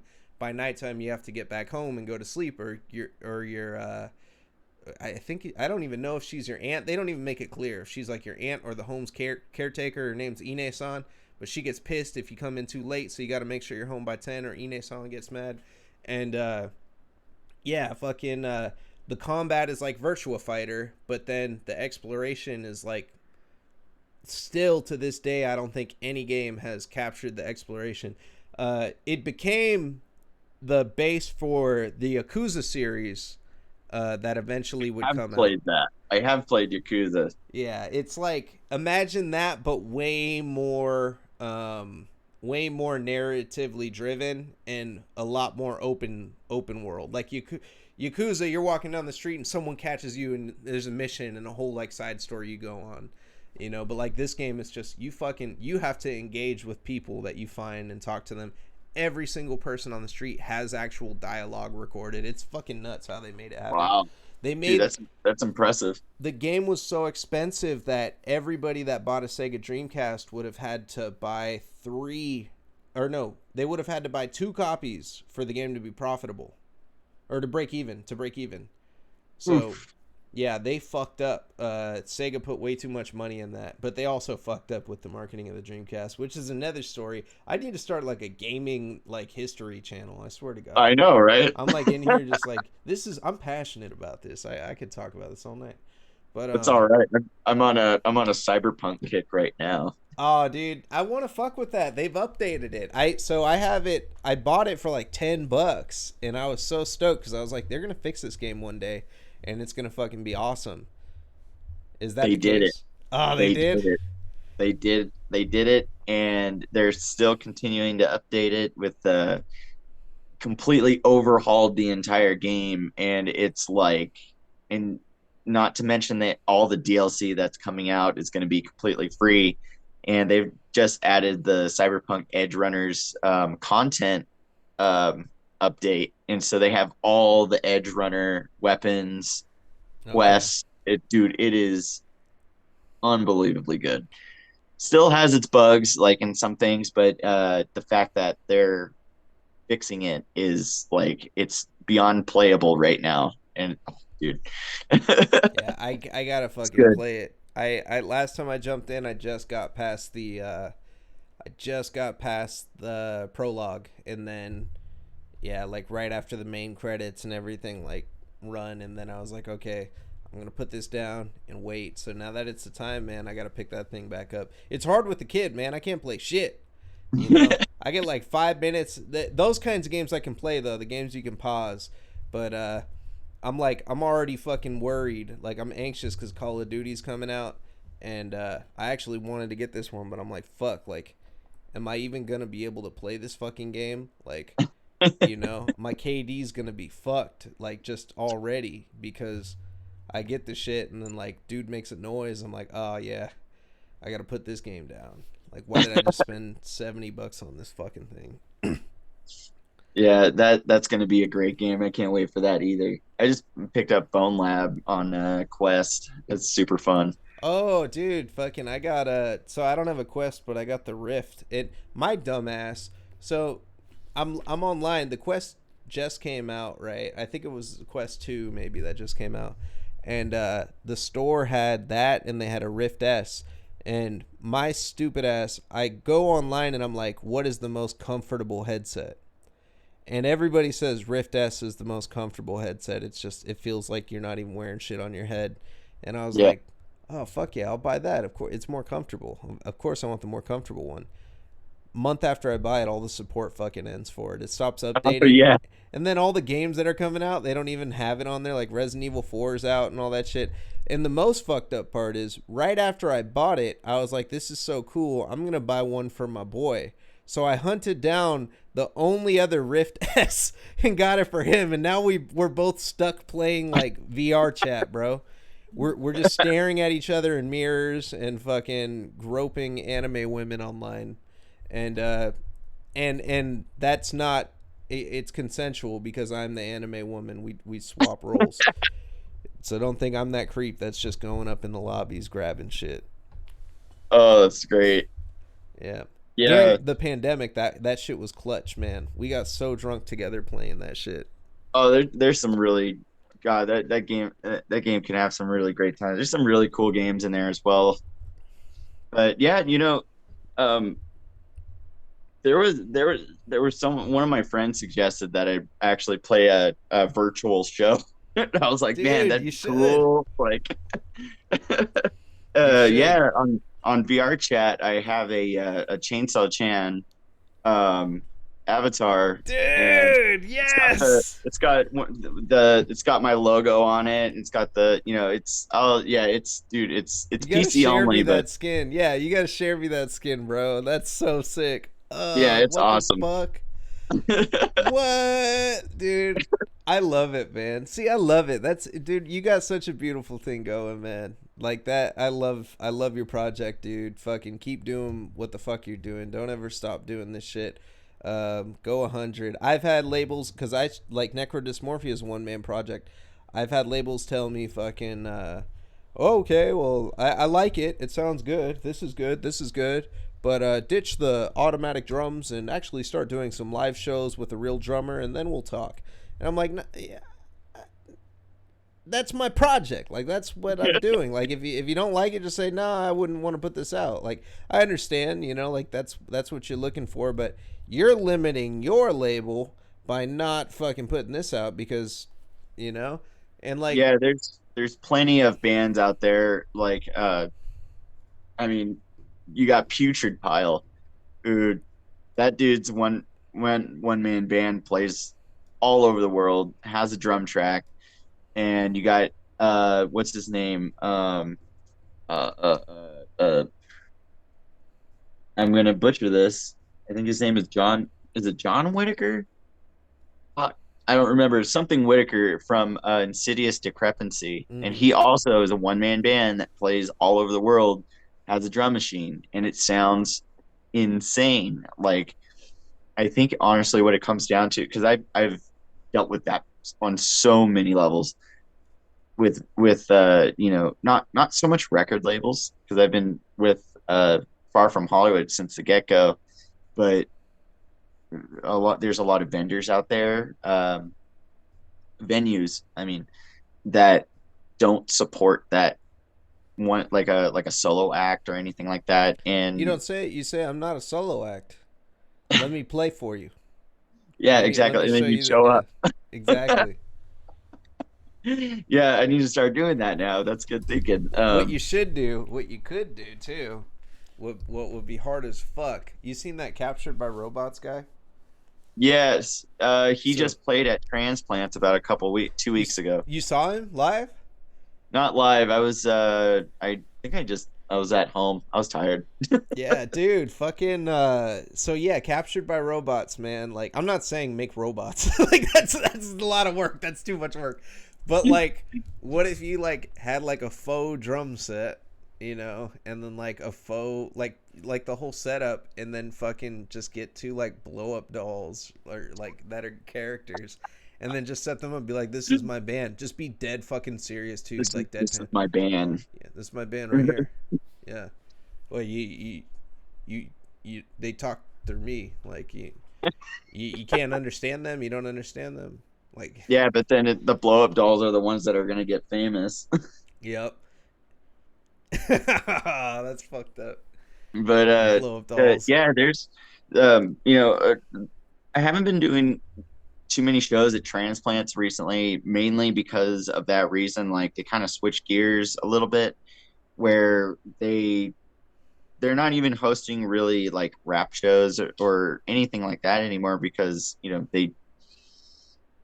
I'm not going to talk shit. I'm not going to talk too much No, shit, but I know. It's you don't have to say it. I get it. You always want to leave that door open. it's, I guess, for their benefit, it's for logistical reasons that they don't have like one man bands or any kind of solo acts like that. Um, because I feel like maybe it just doesn't bring the crowd or something like that. But I Yeah. tried to explain to them that that's not the case. Like that's not uh, the depending on how many members you consider a band, like it that really doesn't matter. It's the following that comes with it. It's the people who, it's the audience that listens to that, and the support that goes along with it. Like there's so many bands out there that full bands that not a lot of people even know about or even follow. So it's like, uh, you know, what's the problem? Where's the disconnection there? You know, and it's unfortunately there are a lot of promoters and venues that are like that, and I think that's just a risk that you have to take. Um, Yeah. but there it is difficult for a lot of people to acquire uh, a full band, and sometimes that's the only way they can do it is by being a solo act.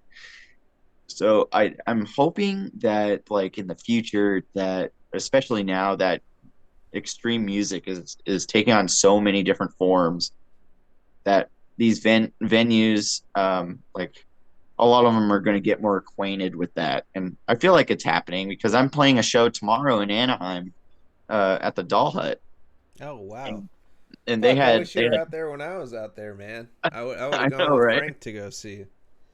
Yeah, and they were thrilled to have me, and I like told them I was like, hey, you know, FYI, I am, you know, a solo artist, and they're like, yeah, the Doll Hut's gonna be great. Like I'm like, that's awesome. Like, so Two people if no, I was about to say something stupid.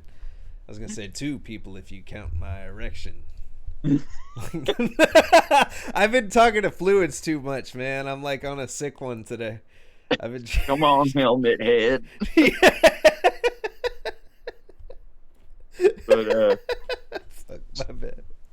it's it was cool, like you know that open to opportunity for other bands like that. You know, it's you know, honestly, the way when it comes down to it, it's like when deciding these things, because my wife, she's the one that like majority of the time she is contacting these venues and like getting in contact, emailing, finding out dates and what's going to work and what's not going to work. Um, That's awesome, dude. oh yeah, yeah. She used to be a promoter, and you know, Oh, out here in the local scene. So it's really opportunities. yeah, that works out. That works out well. Yeah, she's good at it too. So yeah, it's just kind of like you got to look at it as what's the worst thing that they can say is what? No. Yeah, It's like, exactly. all right, well, let's keep moving then, You you send know. them a picture of some gore off the internet after that. Like, okay, you don't want to work with me? Yeah, Fucking you here's. like this. It's like Yeah. Here you go. yeah, and yeah, and it does, I think but it really does go hand in hand with investing into your music. So Yeah. it's like what are you going to invest in as far as how far are you going to go? And I'll And tell that's you this. mhm. As far as investing in music, sorry, I didn't mean to hell cut you off right there, but No, you're good. You're good. as far as investing in your music, now I will tell everybody from my experience personally. I believe in paying for studio time if you have to. I believe in paying for your artwork, of course. As a hip hop musician, I believe in paying for beats unless you have a friend that you're working with, you know, and it's like a mutual thing. Hmm. Um, but the thing I will never fucking pay to do is doing a show. I will never pay to play. Like I want to establish my value, and if I am paying to play, it's like throwing in with the other bands because it's like a venue, like it's like one of those types of deals like, oh, we have to rent the place out to do our own show or something. Like Right. that makes sense sometimes, but those fucking ticket pay to plays, sell 200 fucking tickets or sell 20 tickets at Yeah. $10 each, and you can open for fucking Metallica, or you can open, you know what I mean, like that stupid shit, dude. In hip hop it's so bad. There was one where it was like sell 50 tickets for $10 and you get to open for Joe Budden.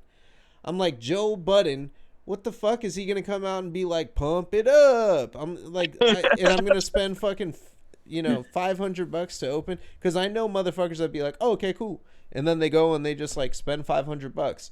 That $500 usually goes to the fucking main act, at all of those shows, and that's what I realized. Like, that's the scam that they run on these fucking venues. They say, hey, yo, we'll go there, and then we'll get the openers to fucking fund us basically, and then we'll break off the venue a little bit, and then we'll keep the rest. And it's like, Fuck pay to play, man. You can't do it. Yeah, I don't support that either. I think it's really it's difficult, and I don't know. It's not. It kind of leaves a bad taste in my mouth. It's like it's just it's. I mean, and that's what's hard because there's so many venues in LA that are pay to play now, Mm-hmm. like, and they sound so good, and it's like, man, I would love to open up for this band, but I don't want to The spend show. that kind of money. Yeah, and think about it though too. Like here's the other thing. Like keep in mind when you go to shows, and how many times have you seen a band that you've been super stoked to see, and then you walk away like, oh, the opener is my favorite band now, or like this opener fucking changed my life, or like a lot of the time the opener is just some motherfucker with a lot of money going in there, and they're like like this sounds kind of like fucking Deftones or some shit, or like this sounds kind of like this, Yeah, and you know. and we went to a show. Me and my wife went to a show at the Regent, and we saw Upon a Burning Body, Sign of the Swarm, Volvadinia, and uh, there's a perfect example. I don't remember the first. Don't remember the first band, but I was Yeah, there for them. yeah, Um, those poor and bastards spent 2 grand, man. That's fucked up. No, and it was a freaking amazing show, and yeah, they were great. Like, the opener band was awesome, but every single one of those shows, I can never remember the first band unless it's an actually like known touring band, and they were a local band, and yeah. But what was cool is that kind of toot my own horn here, is that while I was at that show, I had at least like 5 people come up to me and be like, dude, like, because I was wearing my Far From Hollywood t-shirt, and then it has the my logo on the back with Chainsaw Chan, and someone was like, "Oh, I saw you over at Transplants twice," and I'm like, "Dude, that's like way more like it's more than I could remember from this first band that I saw at this show." Like, made me feel pretty good. Took some yeah, pictures dude. with this. Yeah, there's this kid, like this kid, and he was just like, I was in line for the merch booth at for Volvadinia, and I was like going through the shirts. I was like looking through, and he commented on it. This was at the same show. He's like, "Oh, dude, I listen to that band like every single day, like every single day when I when I'm like working out and shit like that." And I was like, and he's like, "Yeah, you listen to that?" And I'm just like, "Dude, this is freaking gold!" Like, "Yeah," like, I was like, "That's my music." Like, and he's like, You're the guy. it's Yeah. completely like frozen. I was like, "Dude, are you okay?" He's just like, "Oh, let me get my friend." And yeah, it was awesome. Friended him on Instagram, and was like, they're coming out tomorrow, Oh and no shit. yeah, it's gonna be awesome. It's gonna be awesome. Yeah, man. Like that's the thing, dude. Like for real. Like and don't think like I'm not knocking not pay to play, but it's like it's too risky, man. Like I'd rather pay for a promo online, and like I Oh, don't dude, most definitely. and pay for promo is still difficult. Like did Slam Worldwide, so you're featured on Slam Worldwide lately. Do you have to pay to get on Slam Worldwide, or do You they do, just so you okay? do. Yeah, but they're like when people do promo with Slam Worldwide, I do see a lot of elevation happen there on releases. Fluids, for example, they're like they did Slam Worldwide and fucking they got all sorts of play. Who else? Snuffed on Sight was on Slam Worldwide. Fucking Yeah, yeah, they are fucking huge after that. Like there are a lot of shit I've heard of for the first time was on Slam Worldwide. I follow them, so that makes yeah. it It makes was sense. it the thing with Slammo Wide is like, well, wide. It's amazing, and I think, as far as like the demographic of like people who are into that kind of music, I don't and I don't want to sound prude or arrogant or anything, but I have a like just from observing, this is just me, that the majority of people on there aren't into slam. Like they're so it's like, one of the comments on my video was this is what slam should sound like in 2022. And I was like, sweet, like that's awesome. Yeah. And then there's a lot of people who are like, this is garbage, this belongs in the trash. And then I'm just like, Yeah. clearly you haven't listened to like Drowning in Formaldehyde or any of those bands. Like the way I compare the sound of my music is like a lot of it kind of sounds like 2010 2009 era, um like death metal slam. Like I don't know if you've ever listened to Drowning in Formaldehyde. Mm. um like they are I'm new to ex- slam. In the dude, they are last 3 years, yeah, extremely I've like just gotten into slam. extremely influential, like, but Yeah. their recordings are not quality at all, but it's so like defining, and they do shit that like ugh. And then there's like Disfiguring the Goddess, which is a huge influence. And then there you got fucking you got, well, Devourment was my first like Yeah. true slam band. I was thinking Molesting the Dead, dude. Like that I just heard it so the day I was meeting up with Frank, right? And he's in Soul Devourment. And I was like, you know what? I'm gonna listen to Devourment today, just so I can bring this up to Frank, because I want to ask him what he thinks about it. He's a OSDM dude, like he really is into OSDM, Yeah. um, and I wanted to just like listen to this because it's brutal death metal. It's a totally different genre and everything, but I wanted to be able to talk about it with him and like not have it not be like, oh yeah, what do you think about Devourment? And I hadn't listened to him, so I was like, okay, I'm gonna finally listen to this fucking dude's cock hanging out with his head cut off, and like yeah, that was like the thing I had to get over. I seen it all over, and you know what sucks too, because there's a repress that just came out and T-shirts that just came out, and I wish I fucking got it, and I didn't because I was like, ugh, dude with his head cut off and his cock hanging out. I just scrolled right past it, and I didn't realize like this is like a fucking great album, and Yeah.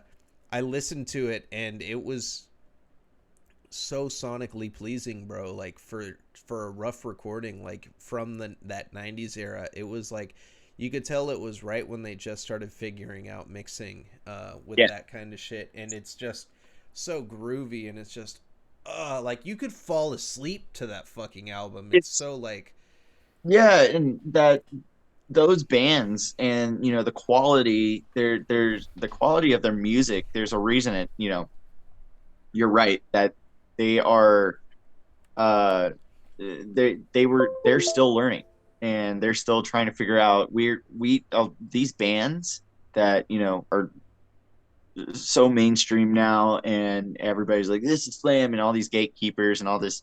It's like the reason they sound like this like this HD quality is because these guys have been experimenting for a long time. But there's a charm about that mix, that rough raw sound from those bands, that it's just like they're so, it's timeless. Like yeah. it's so good.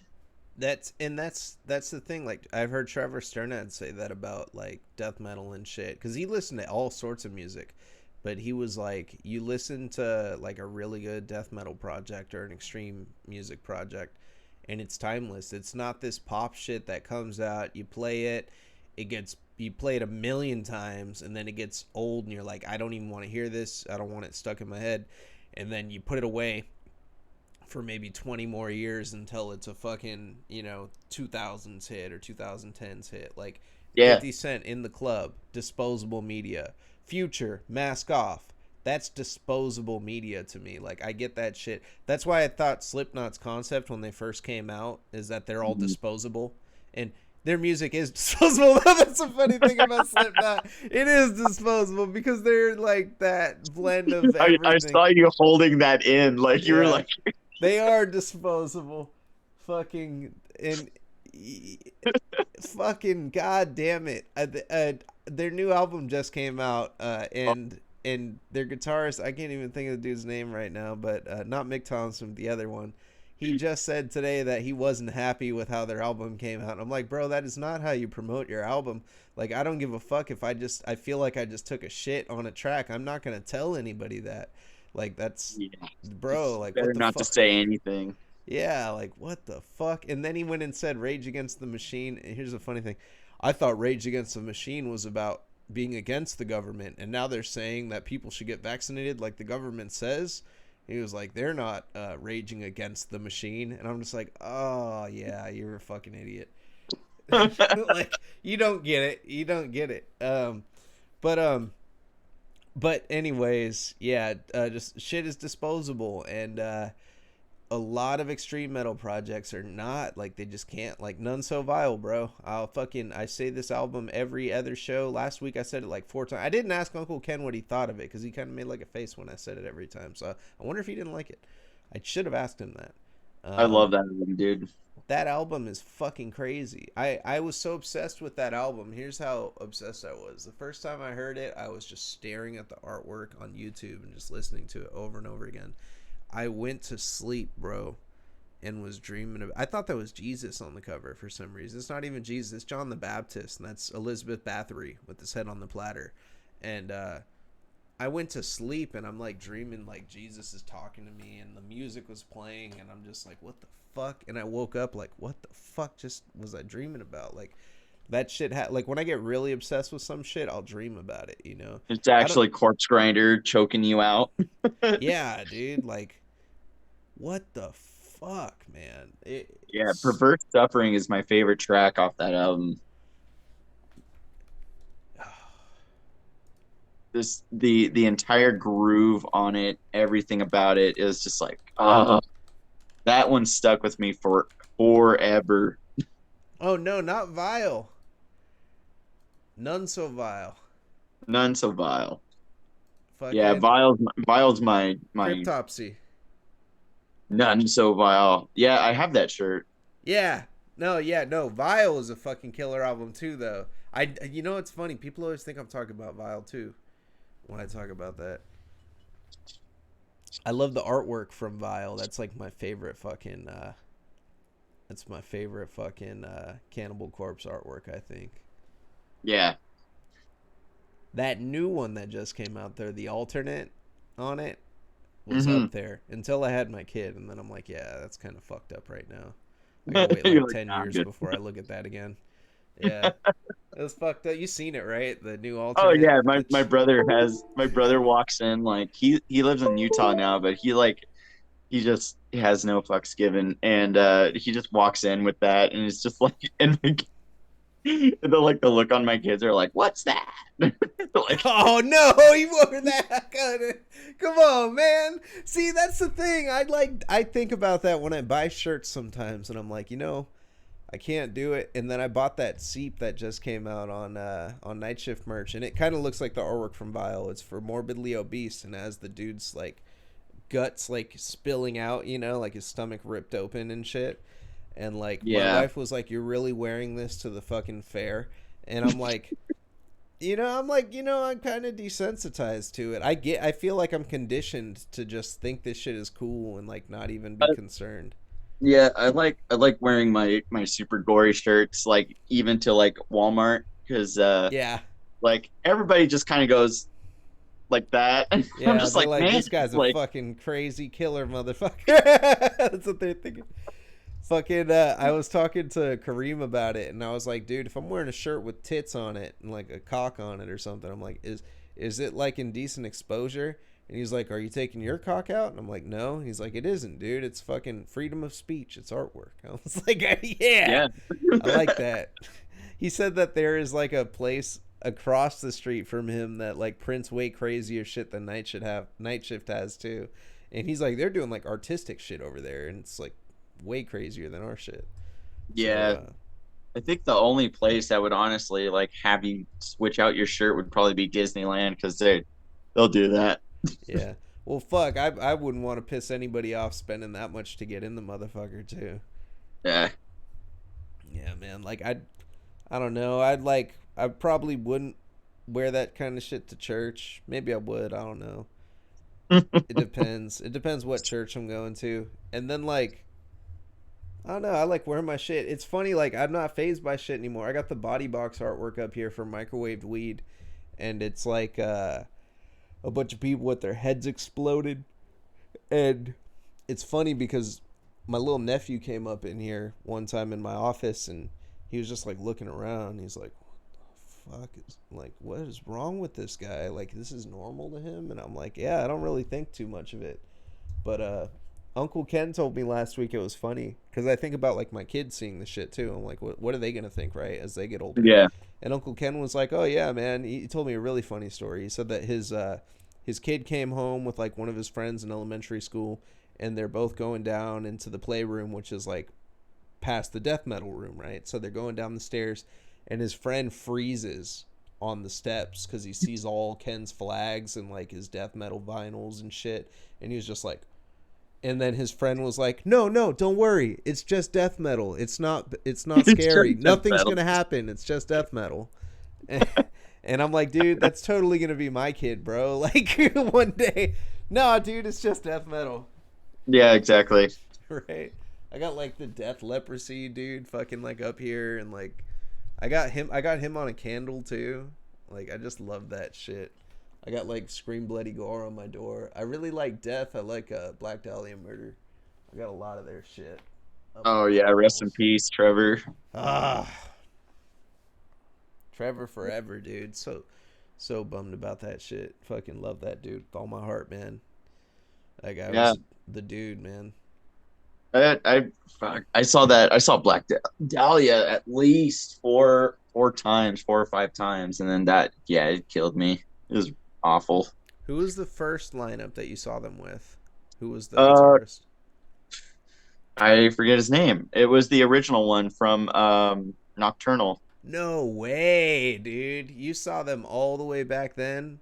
Yeah, Holy shit. Who was it? Bart? I think it was Bart. Or was he yeah, the bassist? yeah. It was the full lineup. Fuck. That's so crazy. I'm pulling up their old lineup. Yeah, it was Miasma too. Ah, you're so lucky, dude. My dumbass. So when I was a kid, I was scared to go to their shows. I listened to them, and then like my friend would be like, "Oh, you want to go to San Francisco? Go see them at Slim's?" And I'd be like, "What's Slim's?" And they're like, "It's a bar. It's like a real small venue." I'm like, "Dude, I'm gonna get trampled in that fucking mosh pit. I already know it." Like, so I wouldn't go. And then they played Slim every year. They would play Slims. They would like hit it every single year on their tour. I always had an excuse every single year. And the they did Unhallowed right when they picked up Brandon Ellis. They did a whole tour where they played it from beginning to end. Oh hell yeah. I didn't fucking go. I like still something Oh, else came up every time. I had one night I even had my own show, and I was like, ooh, I'm gonna like channel that energy because they're in town. My stupid ass. I should have said fuck my show. I'm gonna go see them. But I finally caught them, bro. It was so weird. I caught them on this last tour, the Verminous tour, and mhm. they came to us. Where was it? It was up north. Where was it? Berkeley. They came to Berkeley, and I went and saw them, man, and they had lights that were up, and every time they played a different song from a different album, the lights for the album would Oh fucking come on. yeah. And they did like, yeah, dude, they did Verminous, and then they did like some Nightbringer shit, and then they went all the way back, played some Unhallowed, and then they played fucking some Nocturnal. They literally played. They played Statutory Ape. He said, "Show me your muscles," and he did the pump, and then fucking the ape, bro. The dude in the ape suit came running around, and I was like, "What the fuck? They still do this?" I feel like they had so much built up energy from that year when they didn't tour at all when COVID happened, that they wanted to like cater to everybody that missed them, and Yes. they played every fucking hit. I cried. Everything Went Black came on, right? at the Oh yeah. at the beginning of the pandemic, I picked my guitar back up, and I was like, I learned Miscarriage on the guitar, and I learned Everything Went Black, and that song was just so, it meant so much to me because I remember early on in the pandemic I was scared shitless. I didn't know what the fuck was happening. I was like, am I really gonna go outside? Like, fuck this shit, I ain't finna die. So like I was sitting in there just listening to them and playing Everything Went Black, learning it like note by note because it's so complicated. And yeah, I learned that whole song. And when they played it live, bro, like after the pandemic, it was like right when the pandemic ended almost, and like started, everything started opening up again and everything. I mean, Yeah. it's never going away, but it's never going to be as bad as it was at that time. And Right. fucking bro, I was like, I cried. It was such an emotional moment for me. I like had earplugs in, and I was like, fuck this, dude. I'll go deaf to this shit. I took my earplugs out. I'm old too. I'm 30, man. I was like, I'm fucking, I wear the earplugs now, but I was like, I gotta hear these motherfuckers no condom. Yeah. Like, it's just Oh yeah. so, uh, it was, man, so glad that I caught them on that last tour, and had no idea it was gonna be the last tour with Trevor. So Oh, my I know. Yeah, wife that got was some shocking. pictures. Absolutely shocking. Yeah, dude. Fuck. Fuck. Right? I'm still tore up about it, man. I ordered 2 copies of that Decibel magazine. One so I can fucking rip it apart and like take all the pictures out of Trevor and put them up. Do a collage, like fucking what's it called? Like a fucking altar or Like a some shit. like a mural or something. Yeah, I'm gonna do that with it, and then the other one I'm just gonna keep fucking because Yeah. I have some riffs on the back burner, and I'm like trying to figure out like what I want to do with them. And I think after a little bit, after you know this my most recent project that that released, I I think I want to implement some kind of like Black Dahlia inspired riffs in there, but I don't know how it's gonna get responded, so we'll see. yeah, dude. Uh, but yeah, and speaking of which, of for as far as the future holds, um, there's some very interesting things that are going to be happening. Like for confirmed already, like it's happening now. Is that that band that Uwu out in Arizona? You definitely need to check his music out, and we're going to be doing a split. So he's going to Uh, have his 3 tracks. I have my 3, and then we're going to do a collab on a 7th. So uh, yeah, it's going to be awesome. That's that's for sure. crazy. You heard it here first, everybody. There's motherfucker just dropped the album today, and you already got the new shit in the works, man. I love that work ethic, man. It's dude. It's honestly, it's like both my mom and my dad. I get that from them. It's a lot of it is like time management, and is I try to weigh the options and like kind of I would my like the way my writing style like right before an album releases, what I'll usually do is that I'll kind of lay things out. I'll start with one track. I'll finish one track like really really early, and I'll send it to my record label, and I'll get some feedback from him, like, dude, what do you think of this? Like, what do you think of this? And what do you think of this? And he'll be like, oh, maybe check this out, do this, change this up. I'm like, for sure. Like, and then I kind of have my plan of action, and then I'll get my riffs, I'll get my drums, kind of have everything lined up, and I'll just riff and play and play and play and play and play and play. And I'd say maybe up until a release, I think the last song that I finished, I got it out like completely finished was like a day before. No, was it a day before?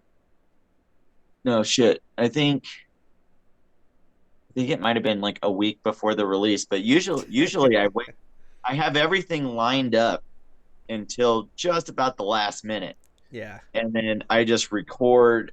everything. And then I go in and then I spend like the next day like mixing and editing and all this other stuff.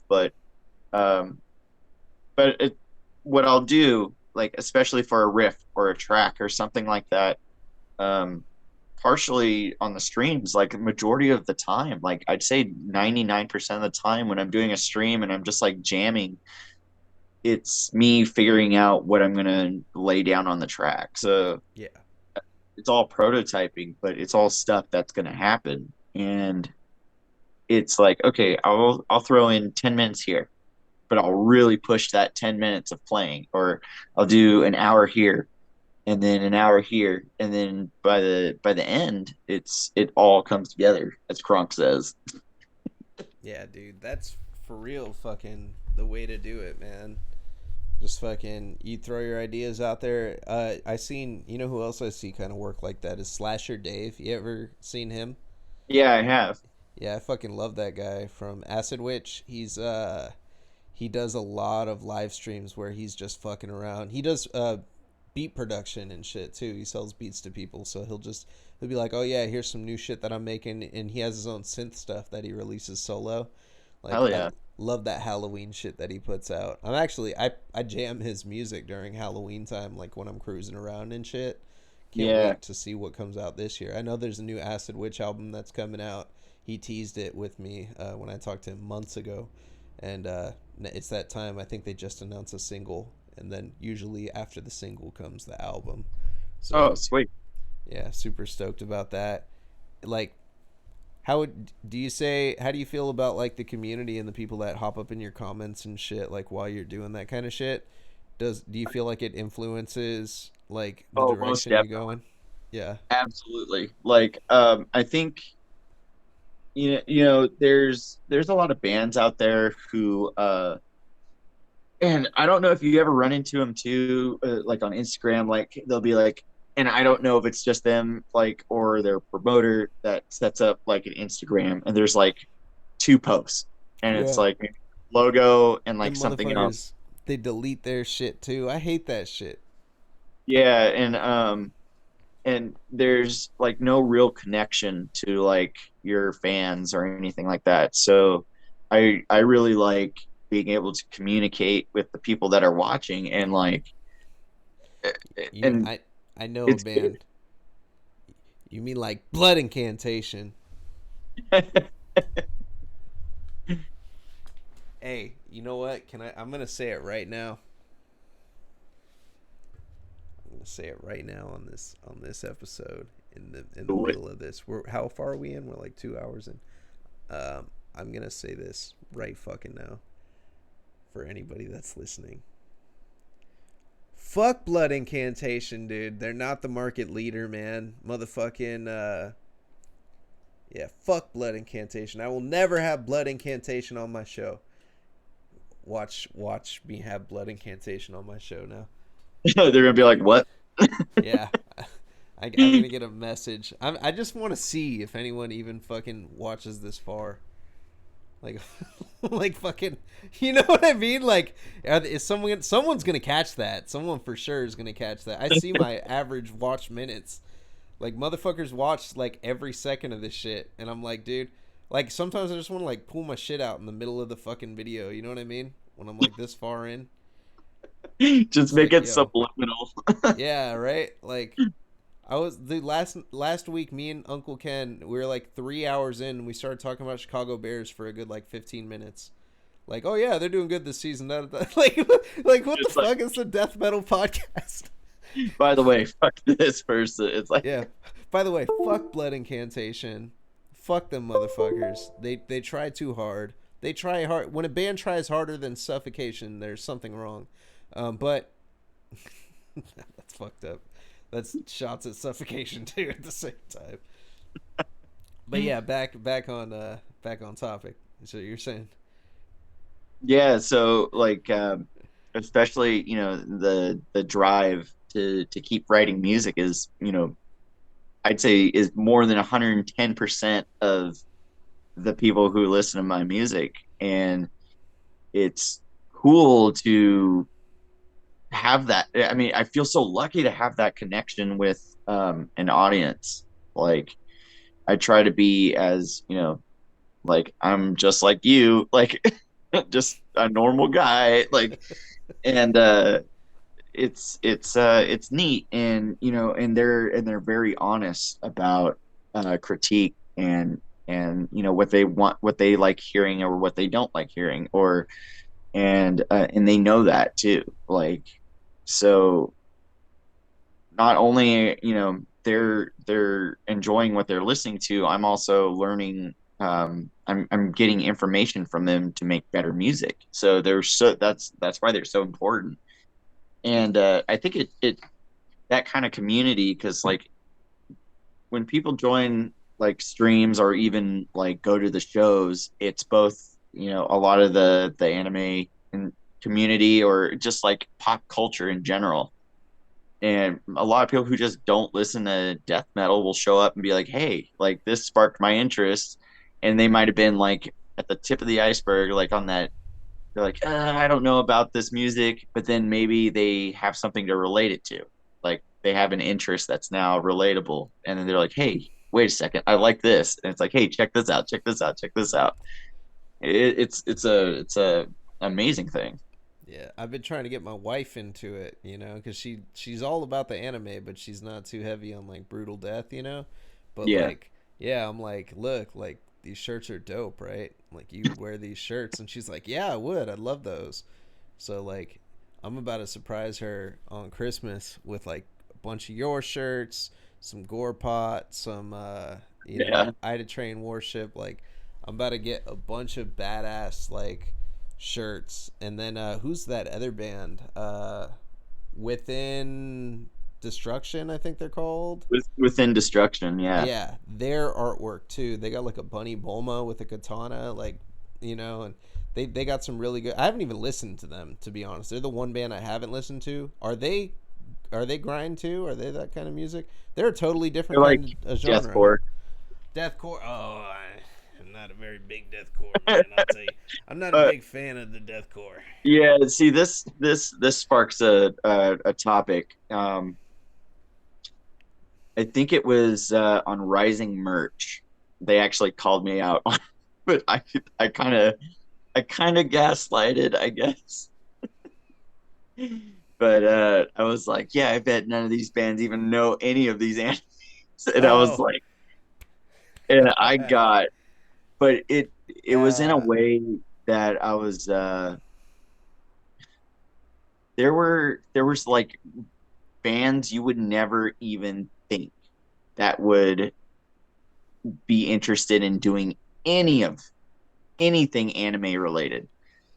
And like me and my wife, we have a tendency to, this is our controversial topic, because it's like, well, that shirt looks cool. And it's like, I agree.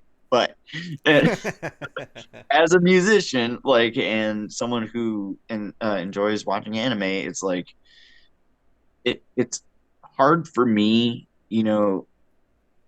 especially if you're a band that has a specific theme. Like you don't see Cannibal Corpse deciding to make having an anime inspired album cover or something like that, or a t-shirt design. And I but look at a lot of that as like a cash grab. And Corpse Grinder did though, kind of on his solo album. It was kind of anime inspired. I did see that. Hey, and you know what? That's okay, because It that looked like dude's a nerd. Yeah, it looked like Metalocalypse actually. Like they straight up like took a Metalocalypse scene and put him on there. Like, Yeah, I know which one you're talking about. It's perfect. It's total, and that's totally fine. But there's like there was like I can't remember the band's names exactly, but there was ones I'm like, there's no, why do they have Tokyo Ghoul on there? Like why do they yeah, have this, and why, and within Destruction, that's for me, that's one of those bands that's like I do enjoy their music a lot, and it is good. They used to be Slam, but I think these bands are kind of like they bandwagon a lot of these things. like the Like, vibe. Yeah, and I get it. I totally get it. Like it's the way things are now. Like this is the way, and it's like it's pop culture, and it's become the norm. It's no longer taboo anymore. And You know, unfo- and unfortunately, it's like I don't know. It just you remember though, I'll tell hard you time with it. this. You remember 2006 to 2010, and you can't lie that metalcore, or not just metalcore, but like some hardcore bands, some metalcore bands, like they had some of the best fucking merch that ever came out Oh, most at that definitely. time. With the Devil Wears Prada, I feel like were the big leaders in that like style, and every other band copied them with colorful, crazy, just random. They had Yep. Reptar and shit like on their artwork, like that era was, and everybody kind of just followed suit with them.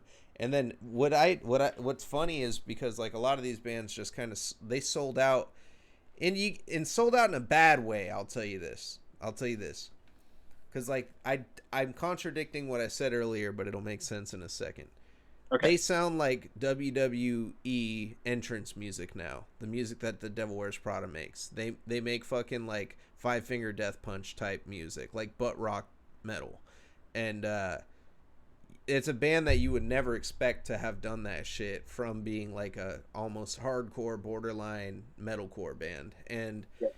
you know, that's a goddamn shame that that happened, and that they even changed all of their like merch to like be aligned with their sound. And you see the change, they got more serious, they all turned into hipsters, and then they turned into fucking, like they went through phases and shit. And Right. it was a goddamn shame to see that happen, because like they had a moment, like they were headlining Warp Tour, like they should have fucking just stuck with what they were doing, and that's what people wanted. And they tried to get more. I feel like either, I don't know if there was record label pressure or whatever the fuck was there. I don't know why, but Yeah. like, yeah, like bands will follow suit. There's some cool merch that comes out of it, but like, yeah, I guess that does make sense. Like when you said deathcore band, like instantly I'm like, fuck. Well, the merch is really cool, but It is cool it's a looking. Like deathcore band. I don't do I really want my wife wearing a deathcore band fucking shirt? Like if you talk about deathcore, like there's probably like one deathcore band I like. You know what's funny? I always thought Winds of Plague was dope, right, when they first came out. And then just recently, I was like, man, it's been like 10 years since I listened to Winds of Plague. I'm going to listen to Winds of Plague. I'd never liked Winds of Plague. I realized that when I listened to them. I'm like, this shit sucks. Like, what is this stupid ass shit? Like, it's like fucking got like all this like weird. It just didn't. It just sucked. It wasn't good. It was not good. And I just forced myself to listen to it at that time because everybody else was listening to it. And oh yeah, it's a couple songs on my iPod. I listen. Oh yeah, it's a Winds of Plague. It's a deathcore. yeah. Who else? Whitechapel. Not a fan. But that one fucking Suicide Silence, they were cool. In the very beginning, their first two albums I enjoyed, and then Yeah. I just fell off with them completely. I just stopped listening to them.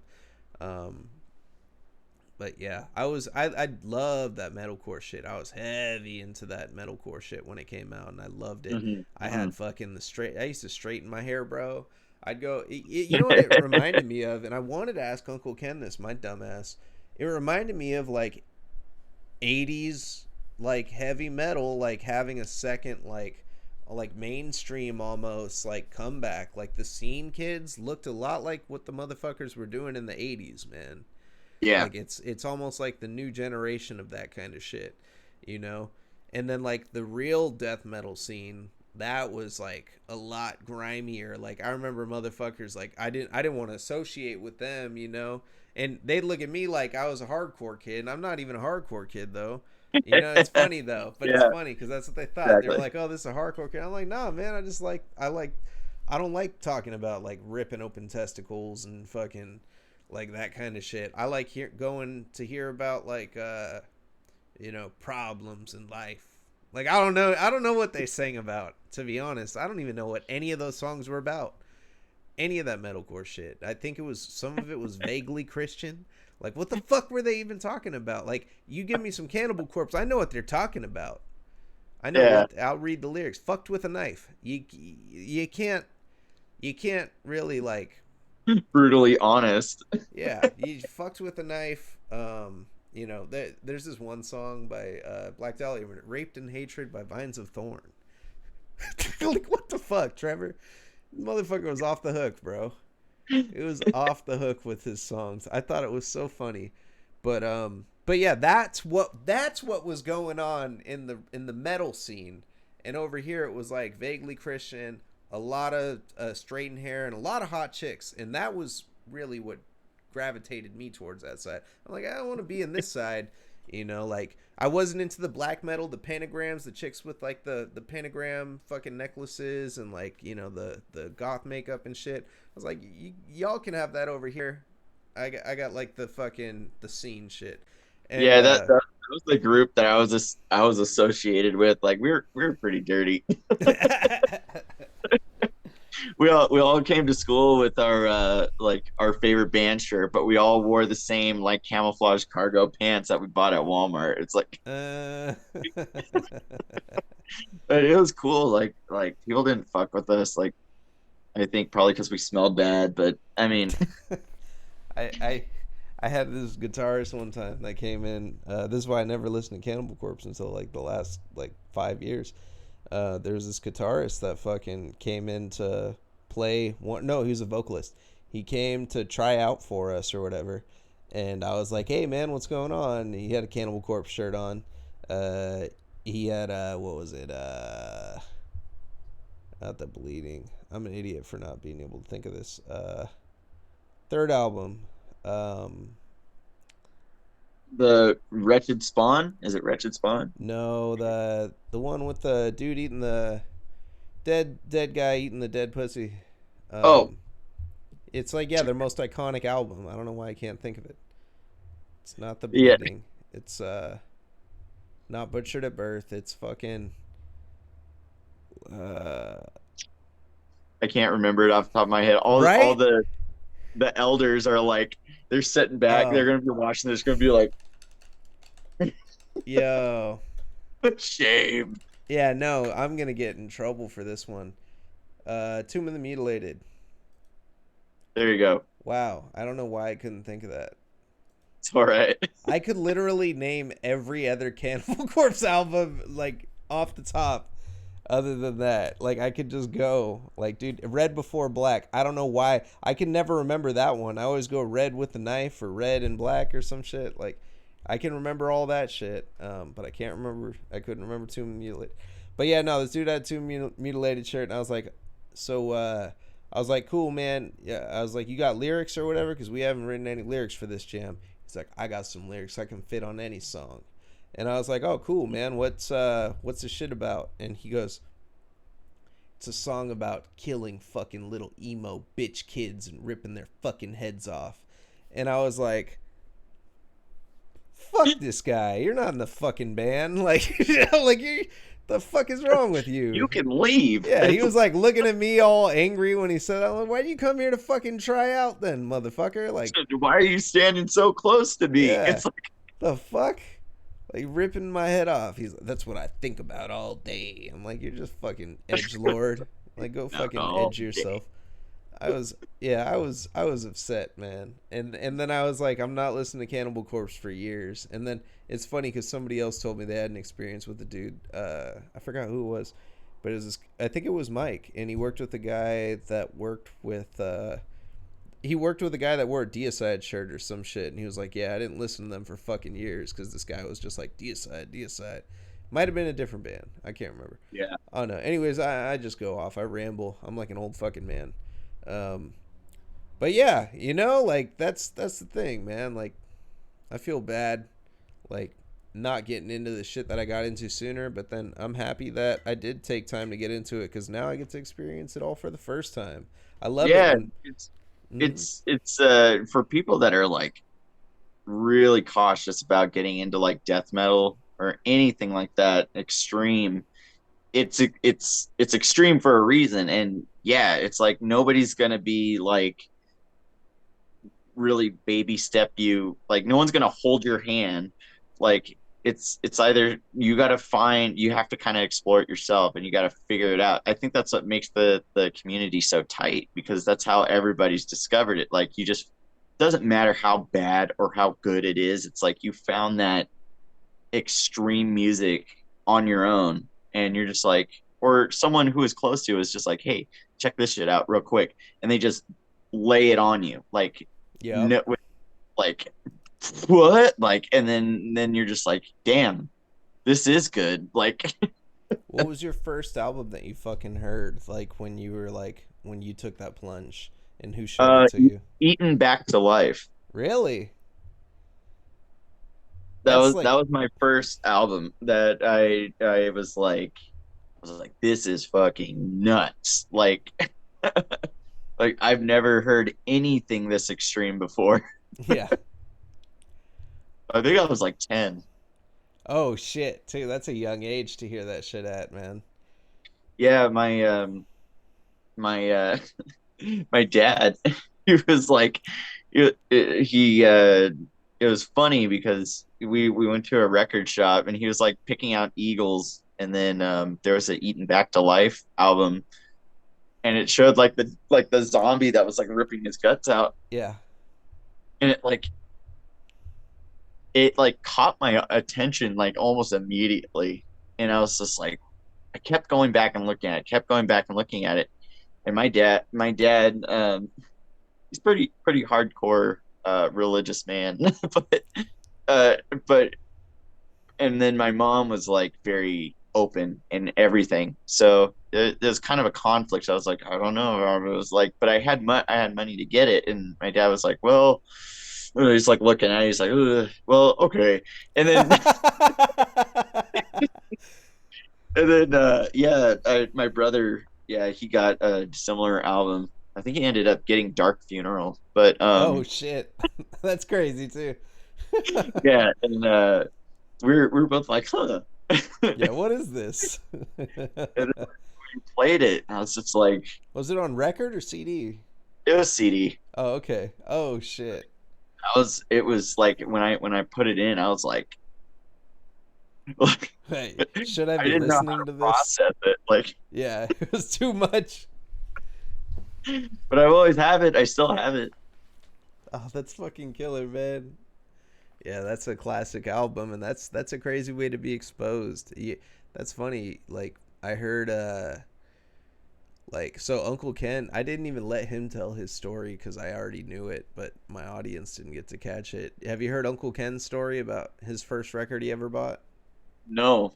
So he said that when he was a kid, he was in a store with his. He had a little bit of money, and he went to the store in his hometown, and he was in there with his sister, and he was going through all the records, and there was this one record that caught his attention, and his sister was like, no, you are not buying that, like you're not going to do it. And he looked at her and was like, to heck if I'm not buying it, I got my own money, I'm buying this thing.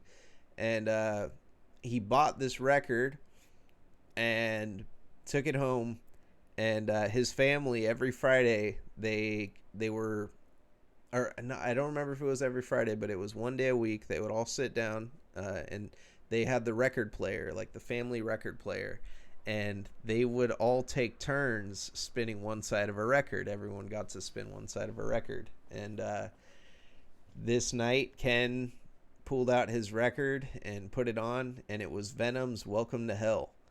Oh, And yeah, yeah, with the with the pentagram on the cover, and the devil on it. And awesome. yeah, he played it, and everybody in his family was like, what the hell is this? And even he was like, this is weird. Like he wasn't, he was like, That's not this is mine. Like, strange. Well, he was like, this is strange, but he was like, he became obsessed with the genre from that point on. It was his his first exposure to it, and he didn't understand why. It was just so strange to him, and he's like, what the heck? And he just kept looking at the artwork and like reading the stuff on it and like being like, what is this? Why is this such a taboo thing? And then now he's Uncle Ken with Ken's Death Metal Crypt. And Yeah. yeah, it's freaking awesome. I actually grabbed him a Welcome to Hell shirt from Night Shift that I got to ship out to him because he Oh, doesn't have a that's sick. shirt. I was like, oh, dude, That's you so got to sick. have that of the OG shirt that brought you to metal. Um, yeah, that's freaking awesome, man. Like to hear that. Yeah, my first time I heard that shit, I was sitting in the back seat of my dad's Mustang, and he popped in Paranoid on cassette, Mm. and hearing War Pigs like scared the shit out of me, dude. Like it was just so, or like, you know, just like that introduction, and then the guitar solo. Well, even before the guitar solo, the part when Ozzy goes, "Satan laughing spreads his wings." I was You're like, just bro, it was like a sunny day. It was like a sunny day outside. Like it wasn't even like a scary day. But he said that, it scared the shit out of me. It's like, what the fuck? And then I heard the guitar solo, and I was like, this is the sickest guitar solo I've ever heard in my entire life. That was when I knew I wanted to play guitar, and I was like, I'm yeah. gonna get a guitar. And when I got a guitar, that was the first fucking thing I learned was the War Pigs solo, because I was just like, that Dude, motherfucker hell yeah. ripped it, Hell dude. yeah. Yeah, I love that shit. It like it changed my life. And then the heavier shit kind of scared me. I was listening. My dad used to listen to Howard Stern all the time, and yeah, I'd be in the back seat just hearing shit I was not supposed to hear. It probably did affect me in a negative way. Like I was a fucking horn dog, bro. Like for years, like just straight up, like like, because I Uh, probably listening to Howard Stern, you know, I'm in like fucking middle school, and like all I'm thinking about is like hooking up with broads. I'm like fucking 11 years old. Like, what the fuck's wrong with me? It's because I was listening to Howard Stern every morning, and he's just like undressing women in his studio like a fucking creep. And yeah, it was terrible, man. Like now that I think about it, this is like a therapy session now. I'm airing out I some know, shit. right? I never aired this shit out before, but yeah, fucking you know, I heard Howard Stern, and then he had this dude that came on named Richard Christie, who played drums in Death on Death's last album. And Richard Christie was like, "Oh yeah, I played on Death, da da da," and he tells his story. And that was the first time I heard of Death. And then I was like, "Oh, I'll look up Death." And my dad's like, "Oh, that's real metal. That's real death metal." And I was like, "Real death metal? What the fuck are you talking about? I thought Ozzy was real death metal." And my dad's like, "No, that's the real heavy stuff." So I looked up Death, and the first image that popped up was Leprosy. And Oh, I amazing. was like, "Yeah, I'm not fucking listening to that. That's fucking terrifying. Like, fuck that." And then I heard it. Finally, I like Google when I had YouTube access. I was like, I'm gonna listen to Death, and I heard Born Dead and scooped fucking mids, Chuck's vocals and guitar riffs on that thing, and tapping that makes sense but doesn't make sense. Like it was just like, you know, it was very crude stuff in the beginning, crude thrash almost you could call it, and like, Yeah. but with death metal, like the precursor for what death metal would become. And like it was, man, it was awesome like hearing that shit. And like still to this day, that's one of my favorite records. That's probably my favorite death record. I have the whole collection of them, but I think that I think that's my favorite one out of all of them. Yeah. Speaking of death, Paul Masvidal from Cynic, he was in death for a little bit too, on a Really? couple records, and that was another like there I had like a progressive metal phase, um, but I listen to like all sorts of different music now, like everything but country though. Yeah. It's but yeah, that was with Cynic, like finding out that he was in, because it was kind of the opposite for me because I listened to Cynic and hadn't listened to Death at the time, and then I found out that Paul Masvidal, the vocalist guitar player, is was also in that band. for a little while, and I was like, dude, no freaking way. And then when there's the Death to All tour that was, I think, 2015, That's right. either They two. did different vocalists, right? Each time they did a Yeah, couple of them. Yeah, yeah, but Paul Masvidal was there for the whole tour, that's and killer. he had his death shirt, and I was just like, and that's like my most influential guitar player of all time. Like, Yeah. I got to the point where I had to buy. My wife bought me not this one. I think it's in the room, but it's a Strandberg. It's his signature series for my Mm-hmm. Dirty 30. Yeah, and it was. I was like, oh, it was like, yeah, it was great. And so there was so much like for a technical like death metal band, progressive, like something like that. Like, and then I'm like, damn, here I am playing like slam, but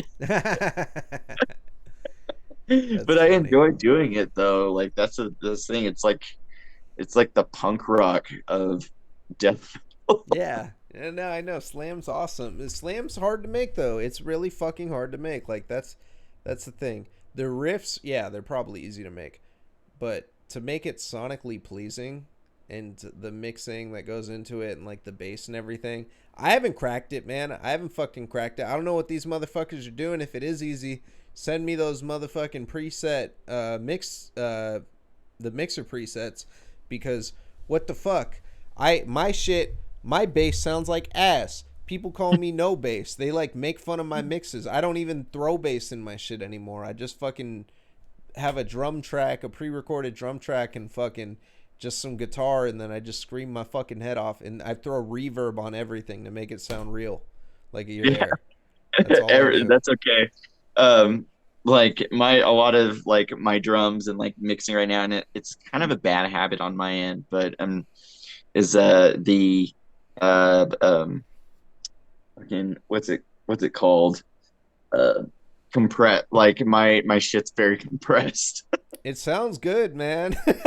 Hey, That's I couldn't figure out this comment on the Slam Worldwide one. I oh, I couldn't could tell if it explain was it. good or bad, but someone was like, "Man, this is the drums are so compressed it could create a black hole," and I'm like, "That sounds really cool and really bad at the same That's a time." good Like, comment. That's a good comment. That means you did something that they wanted to comment on.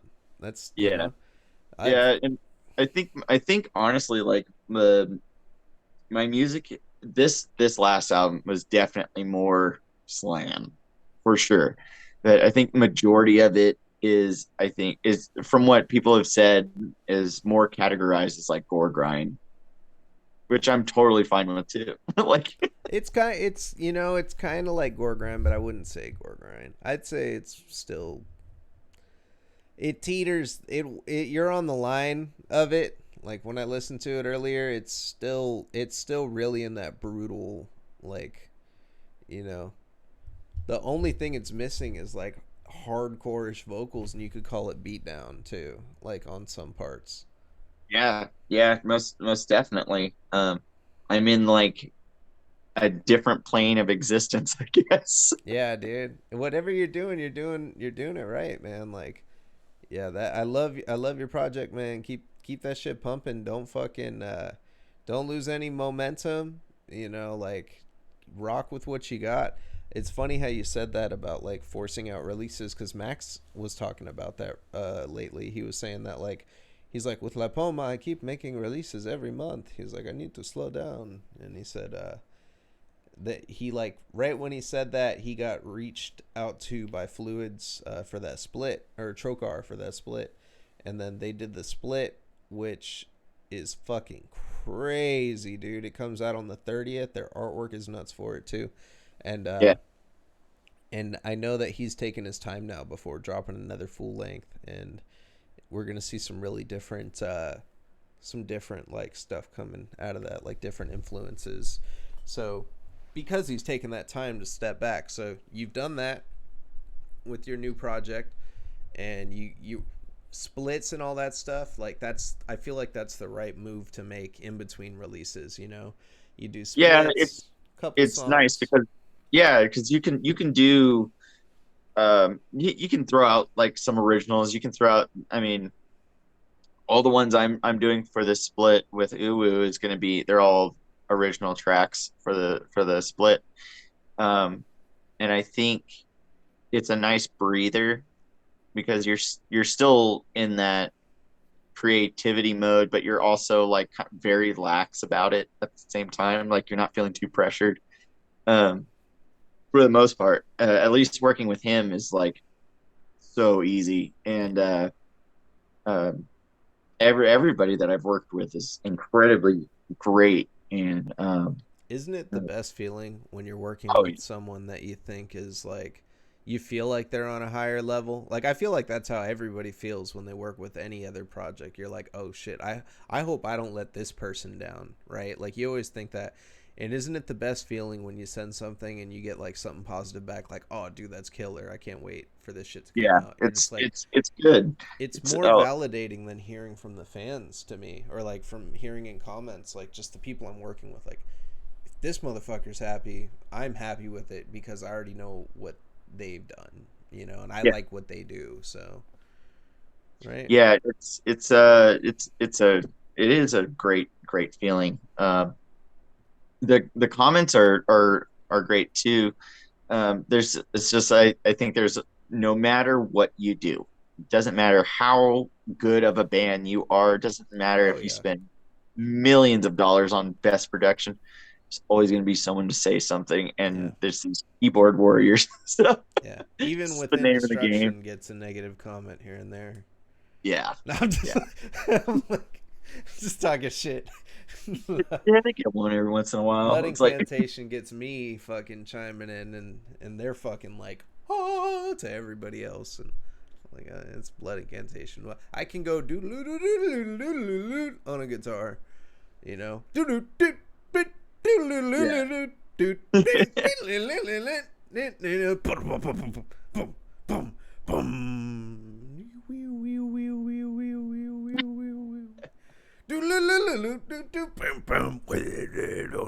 Like that's fucking Blood Incantation. I can make that shit if I wanted to. You know what though? I don't want to put the effort. I don't want to take the time to do this shit because it it can be disposable. It can become disposable. Like, I feel like Blood Incantation is disposable. You know why? Hidden History of the Human Race is I'm a terrible person for getting. I went from being the most positive fucking angel last week to like just talking shit. It's probably because I'm like 6 beers deep. Probably gonna go grab some more in a sec. But Blood Incantation, you listen to it so much. I do not want to listen to Hidden History of the Human Race again because I listen to it too much. Yeah, Does that make it disposable? Or am I going to go back to it? I know I don't get tired of listening to Black Dahlia Murder. That's not disposable. I could yeah. listen to that shit any time of day. When I show someone new some shit, am I going to show them Blood Incantation? If it's somebody's first death metal album that they're ever listening to, are you going to bust out Hidden History of the Human Race? That's going to confuse a motherfucker. That is going to confuse a motherfucker. That is like, Hidden History of the Human Race is like a fine wine for the connoisseurs of death metal. It's like you're just like, oh yeah, so this is like our aged Blood Incantation, Hidden History of the Human Race. Here, have a nice little. It pairs well with this fucking with this tomb mold, and then like. And tomb mold is more digestible, I would say too. Like it's more of like, I just bought Planetary Clairvoyance on cassette because I was just like, you Mhm. know what, it's been out. Oh shit, it's still in stock somewhere. Cool. But Hidden History of the Human Race, it's too much, man. You guys are trying too hard. Blood Incantation, slow down. Make some slam. Make some fucking blood incantation slam. Your project, and I don't know if I'm the only one, but I can't even remember what their latest project was called. The one with the red shit on it or whatever, and it's like space. Um, Oh yeah, I don't know. right? You forgot it, right? You forgot it. That's what I'm saying about hidden. Everyone remembers Hidden History of the Human Race. Nobody remembers your newest shit. You know why? Because they probably Disposable. it's disposable. They listened to it the week that it came out, and me in particular, I listened to that shit for about 15 minutes or 10 minutes, and I was like, this shit sounds really cool, and it's going to be a lot cooler when the guitar starts. And the guitar didn't even start. And then I realized, and I guess I was in the dark about this, because I don't read Decibel or like Metal Injection. I don't go on the internet for this shit. I just get my news from like my Instagram feed. And yeah, they totally missed me with the whole, this is an experimental fucking space sound album. Like, okay, so you just went and made fucking background noise for like 2001: A Space Odyssey, like, or like what's it called? What's that?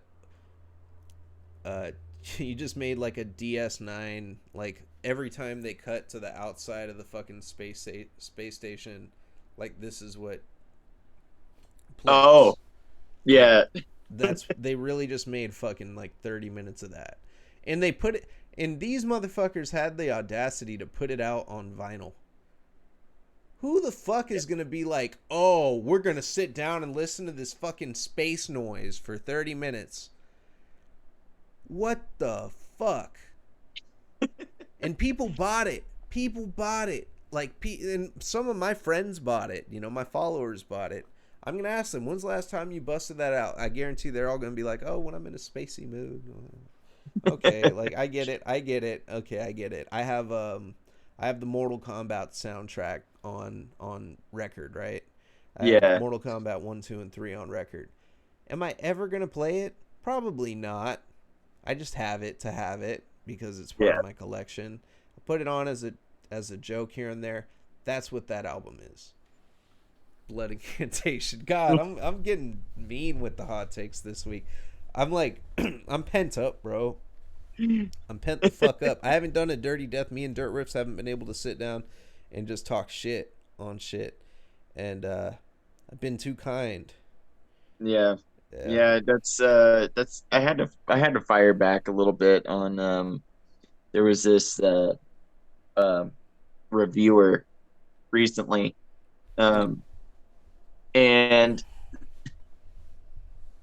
there's a lot of these like I know everybody's got to start somewhere, but there if you're gonna review like an album, like at least work within, don't approach it with a biased opinion that you already don't like that kind of genre. So why would you even want to? Yeah. I don't know if you looked into it, but I it hate was people that do that. a shit storm. It Yeah. was a shit storm. I'll tag you in it, so just so you No, can take don't a tag look. me. Is it Twitter? No, no, no, no. Okay, if it's not on Twitter, yeah, go tag me in something. But yeah, in Twitter, I don't, I try to stay on the sidelines on that place. No, I'll fucking it's Instagram only, but yeah, it was a freaking wild uh like I've get I like don't get me wrong, the first album that I've released is personally it's not one of my favorites. Like there's a lot that I go back and look at it, but it could be different for someone else. That's how it is all the time, though. Too, you know, you got to Yeah, keep that in mind. Like my yeah, cringiest exactly. songs always end up being like everybody's favorite, and I'm like, what the fuck? Yeah, exactly. It's like, well, what about this one? It's like and and then it's like someone reaching in the trash and like finding some food. Like this is still good. Like Yeah, right. You're like, bitch, I cooked this fucking 3-star Michelin meal over here for you. yeah, Like I put my heart and soul into this one, and you like the one where I fucked up a bunch of times and like the tried to cover up by pizza that doing a this. homeless man peed on, and it's like Yeah, it's still good. It's like it's I like this. yeah, but yeah, essentially it was, but that wasn't really the main. I could, you know, people have their opinions. It doesn't bother me that much. What bothered me is that the reviewer approaching, you know, basically slam. He's like, to start off, this isn't a genre I already like to begin with, but you know, this is an album cover that caught my eye and know that I have to review it. It's like you had to. Well, that's a It's like, compliment. That's a compliment. you That know, I it's would take that as a great compliment. Like, oh shit, I now I had I was featured on Double XL. Wait, was it Double XL? No, no, no. Complex magazine. I got reviewed in Complex for a hip hop project I made. Sorry, I totally cutting you off. I'll be super Oh, you're short with good. this one. Fucking, I dropped this project called Mormon Underpants, and it's still on. Yeah, it's still on. DatPiff. Here I'll show you. This shit's pretty funny. Mormon Underpants, and I love it. I love that title. yeah, I did it because I was like super mad at these like Mormons that just wouldn't leave me alone. Um, Mormon Underpants. Let me see. I wish I could just show this. Oh man, I got a really good picture of myself. I'm so skinny, dude. I used to be like anorexic skinny, man. It was bad. Um, but yeah, here we go. I'll share this with you. Add window capture and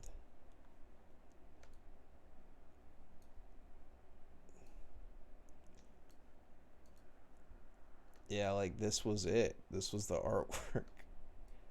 I love it. Like I don't know what the fuck I was thinking. I went on like kind of looks like Uncle Ken, doesn't it? Like now that I think about it, it's just like a dude. Yeah. I went on it kind of does. I but yeah, I went on fucking oh my god, dude. Uh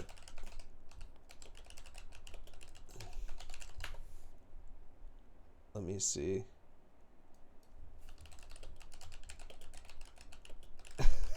I'm just trying to see if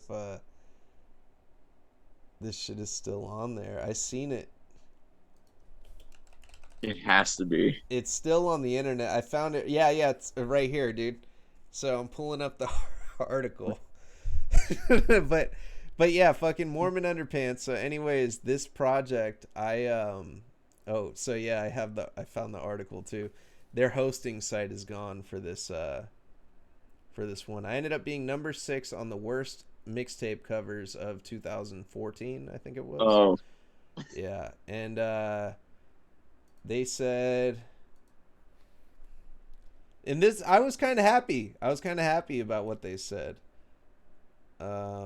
I just took a random picture of I googled like old white guy and just copied the picture and then just threw impact font on it.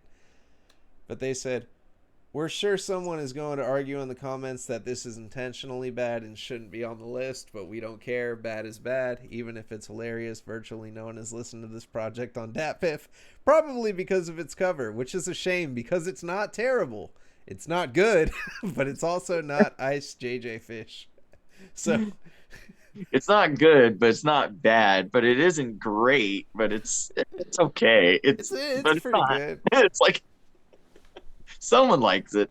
I had some really bad songs on there. I had one song where it was like, what did I say? I was like, cocaine in my swish. Cocaine in my swish. Because I smoked a lot of swishers back then. I didn't Yeah. smoke cocaine in my swish, but I was just like saying stupid shit. But yeah, so you were saying the. No, that's so funny because Mormon underpants, and you were angry at some Mormons. It's like you embodied that death metal guy. Just, yeah, like a guy hella mad. I was like, yeah. Hey, can you spit? He's like, yeah. It's about ripping Mormons' heads off because I hate them. It's like, You're right. Yeah, that's who I was being. I was just being a fucking douchebag. I was so mad, dude. It's like, fuck these motherfuckers knocking on my door. I can't sleep at night because the kids were rip their partying. heads off. Did I say rip their heads off? I Yeah, meant, yeah, I did. rip their fucking heads off with their stupid fucking button ups and their bikes. Yeah, whatever. Mormon underpants. I was like, fuck them. That's so great. I don't know Yeah. what I was thinking. I actually had some. I really try. I'm. That shows you like where I fucked up, right? Like I said, people can have great music and not know how to market themselves. That is, I did not know how to market myself, bro. I was literally taking pictures and throwing impact font on it and just thinking, yo, someone's gonna think this is sick. I got featured in Complex, Yeah. but not the way I wanted to be. Yeah. Yeah, with marketing, like especially with the first album that I made, it was there was a lot of that because that was the first time I ever invested in artwork and actually paying for a logo and having the mascot drawn up. And I I think regardless, like I'm glad I went with the color palette that I went with the white background because everything just kind of pops. Originally, it Yeah, was going to be like the background, and then it was just going to be black, and then it was going to have the logo, but it was going to be like a gray faded, and then have basically the same album cover just with the background faded. But there was a lot about it that just like there wasn't much to look at, but there was a lot happening at the same time. Like, and I was like, well, if I'm putting money into something like this, then hopefully, because there was intention behind it. Like, yeah, I wanted it out, like just out there online, but at the same time, it would be cool if maybe it gets noticed. So, yeah, exactly. it sucks. It won't like stay open. There we go. Yeah. So that's originally like I don't know. That's just what I just went with it and crossed my and hope for the best. It's great. It's brilliant. Yeah, like I see this and like I'm like that's fucking awesome, dude. Like there's like seriously, come on. Like that's great artwork. How much or not how much, but like when you commissioned this who did you commission it from and like what made you like choose them to do it? It was on Etsy and there's a lot of like freelance artists on there and just kind of going through their portfolios trying to find the aesthetic that I was trying to go for, which art, price, and all this stuff. And then it landed on this one. They're no longer on there anymore. Probably, I who knows. But uh, like I was going through their characters. I'm like, man, I like this kind of glossy look that they have. Like it's very uh it's for the price, like the professionalism. Like I think I ended up paying only like $25 for the character, Damn. and I was like, holy shit! Like this is way better than I thought it was going to be. And there's a couple of revisions, but not much. Um, and then along with the logo, I was like, maybe this like I was like I like this a lot. Yeah, I love it, man. Like when are we going to get the anime? That's what everybody's saying. Where's the anime? Where's the manga? It'd be cool to get a manga. Manga would be Uh, easy. That'd be doable probably, yeah, huh? yeah. And there's like for promotional purposes, there's a voice actor from Fiverr that was also used in to voice Chainsaw Chan as well for and a majority of or a few tracks actually, or I think two of the albums she's on it. So kind of brought that character to life as well. But Damn. my plan my plan, especially for the first album, I do want to uh, make a remaster of it. Almost not a maybe like I don't know. Like I do dig the songs that are on it. I just want to make them like a little bit more up to date, I guess. So who knows? Maybe after the split, I'll come out with like a remastered version of the first album and see how that comes out with like newly recorded guitar and sound. But we'll see. That's just kind of an idea that's been floating around. Yeah.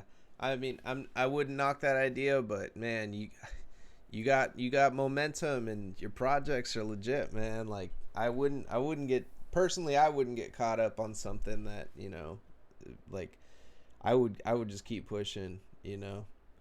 But of course, like do what you're gonna do. If you're gonna do a remaster, especially if you're gonna do a remaster and then do a re-release too, like that of course makes sense. Like, you know, I like that. But Uncle Ken did say something to me the other week that kind of stuck, and he was like, "There's this one label called Huangquan out of China, and they're on Bandcamp, and they do represses of original releases." And Uncle Ken was saying like it's something really special when you get a repress of a original release. He's like, I'm not talking a remaster, and he talked down on remasters. I was like, what? And he was like, well, he didn't talk down on him, but the way he said it was like, this is like the original cut, like the original vision. There's something special about that too, Mm. you know? Mm. Yeah, I like that. It's like this is the start of a good thing. Like this is the start of it all. Like the idea, the infancy of that, something so pure and new. I get that. Yeah, man. Like it's, and then I'm hearing the progression through the new stuff, and as time's going on, like, or as time goes on, I'm excited to see what's coming in the future. Excited to get some physical copies in my hands, man. I'm super juiced about that. Excited to get some of your merch too. Um, would you ever do like a Chainsaw Man crossover, or get a Chainsaw Man commission promo or something, and just like, because I that only makes I sense. definitely would. I would just be worried about like Cease and uh desist.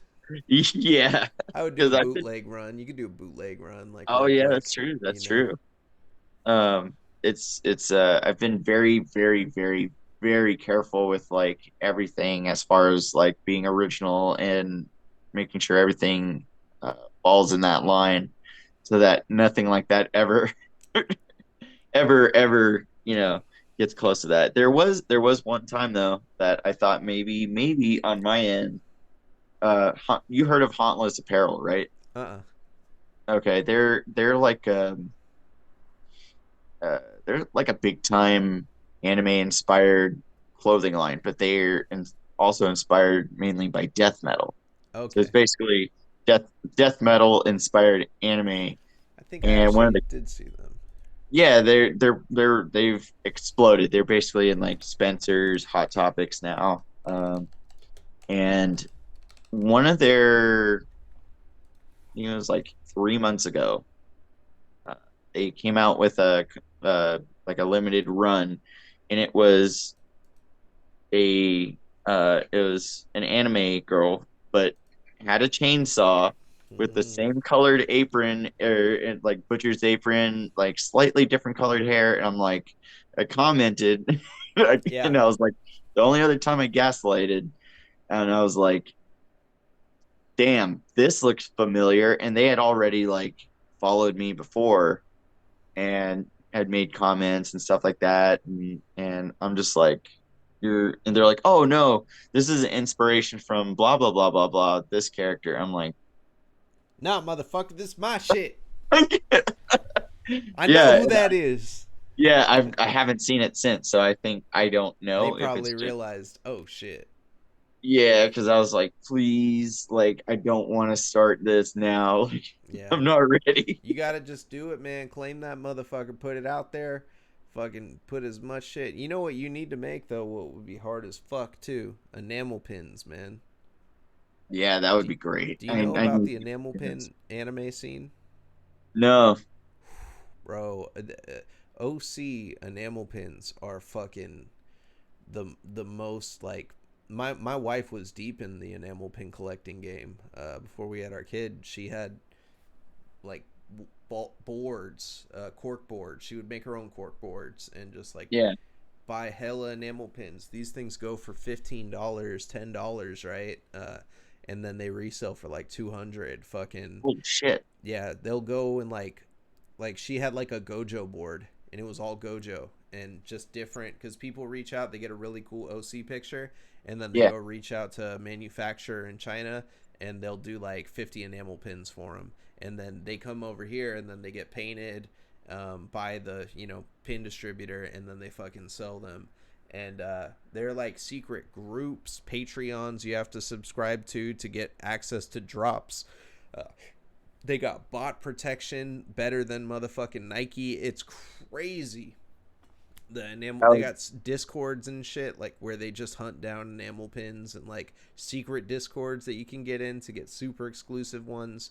Fucking there's like drama in the enamel pin community to where like fucking like one guy will like fuck up like four people's orders, and then like next thing you know all of his shit goes down in value because the whole people, like the whole group, will boycott him and shit. Like Wow.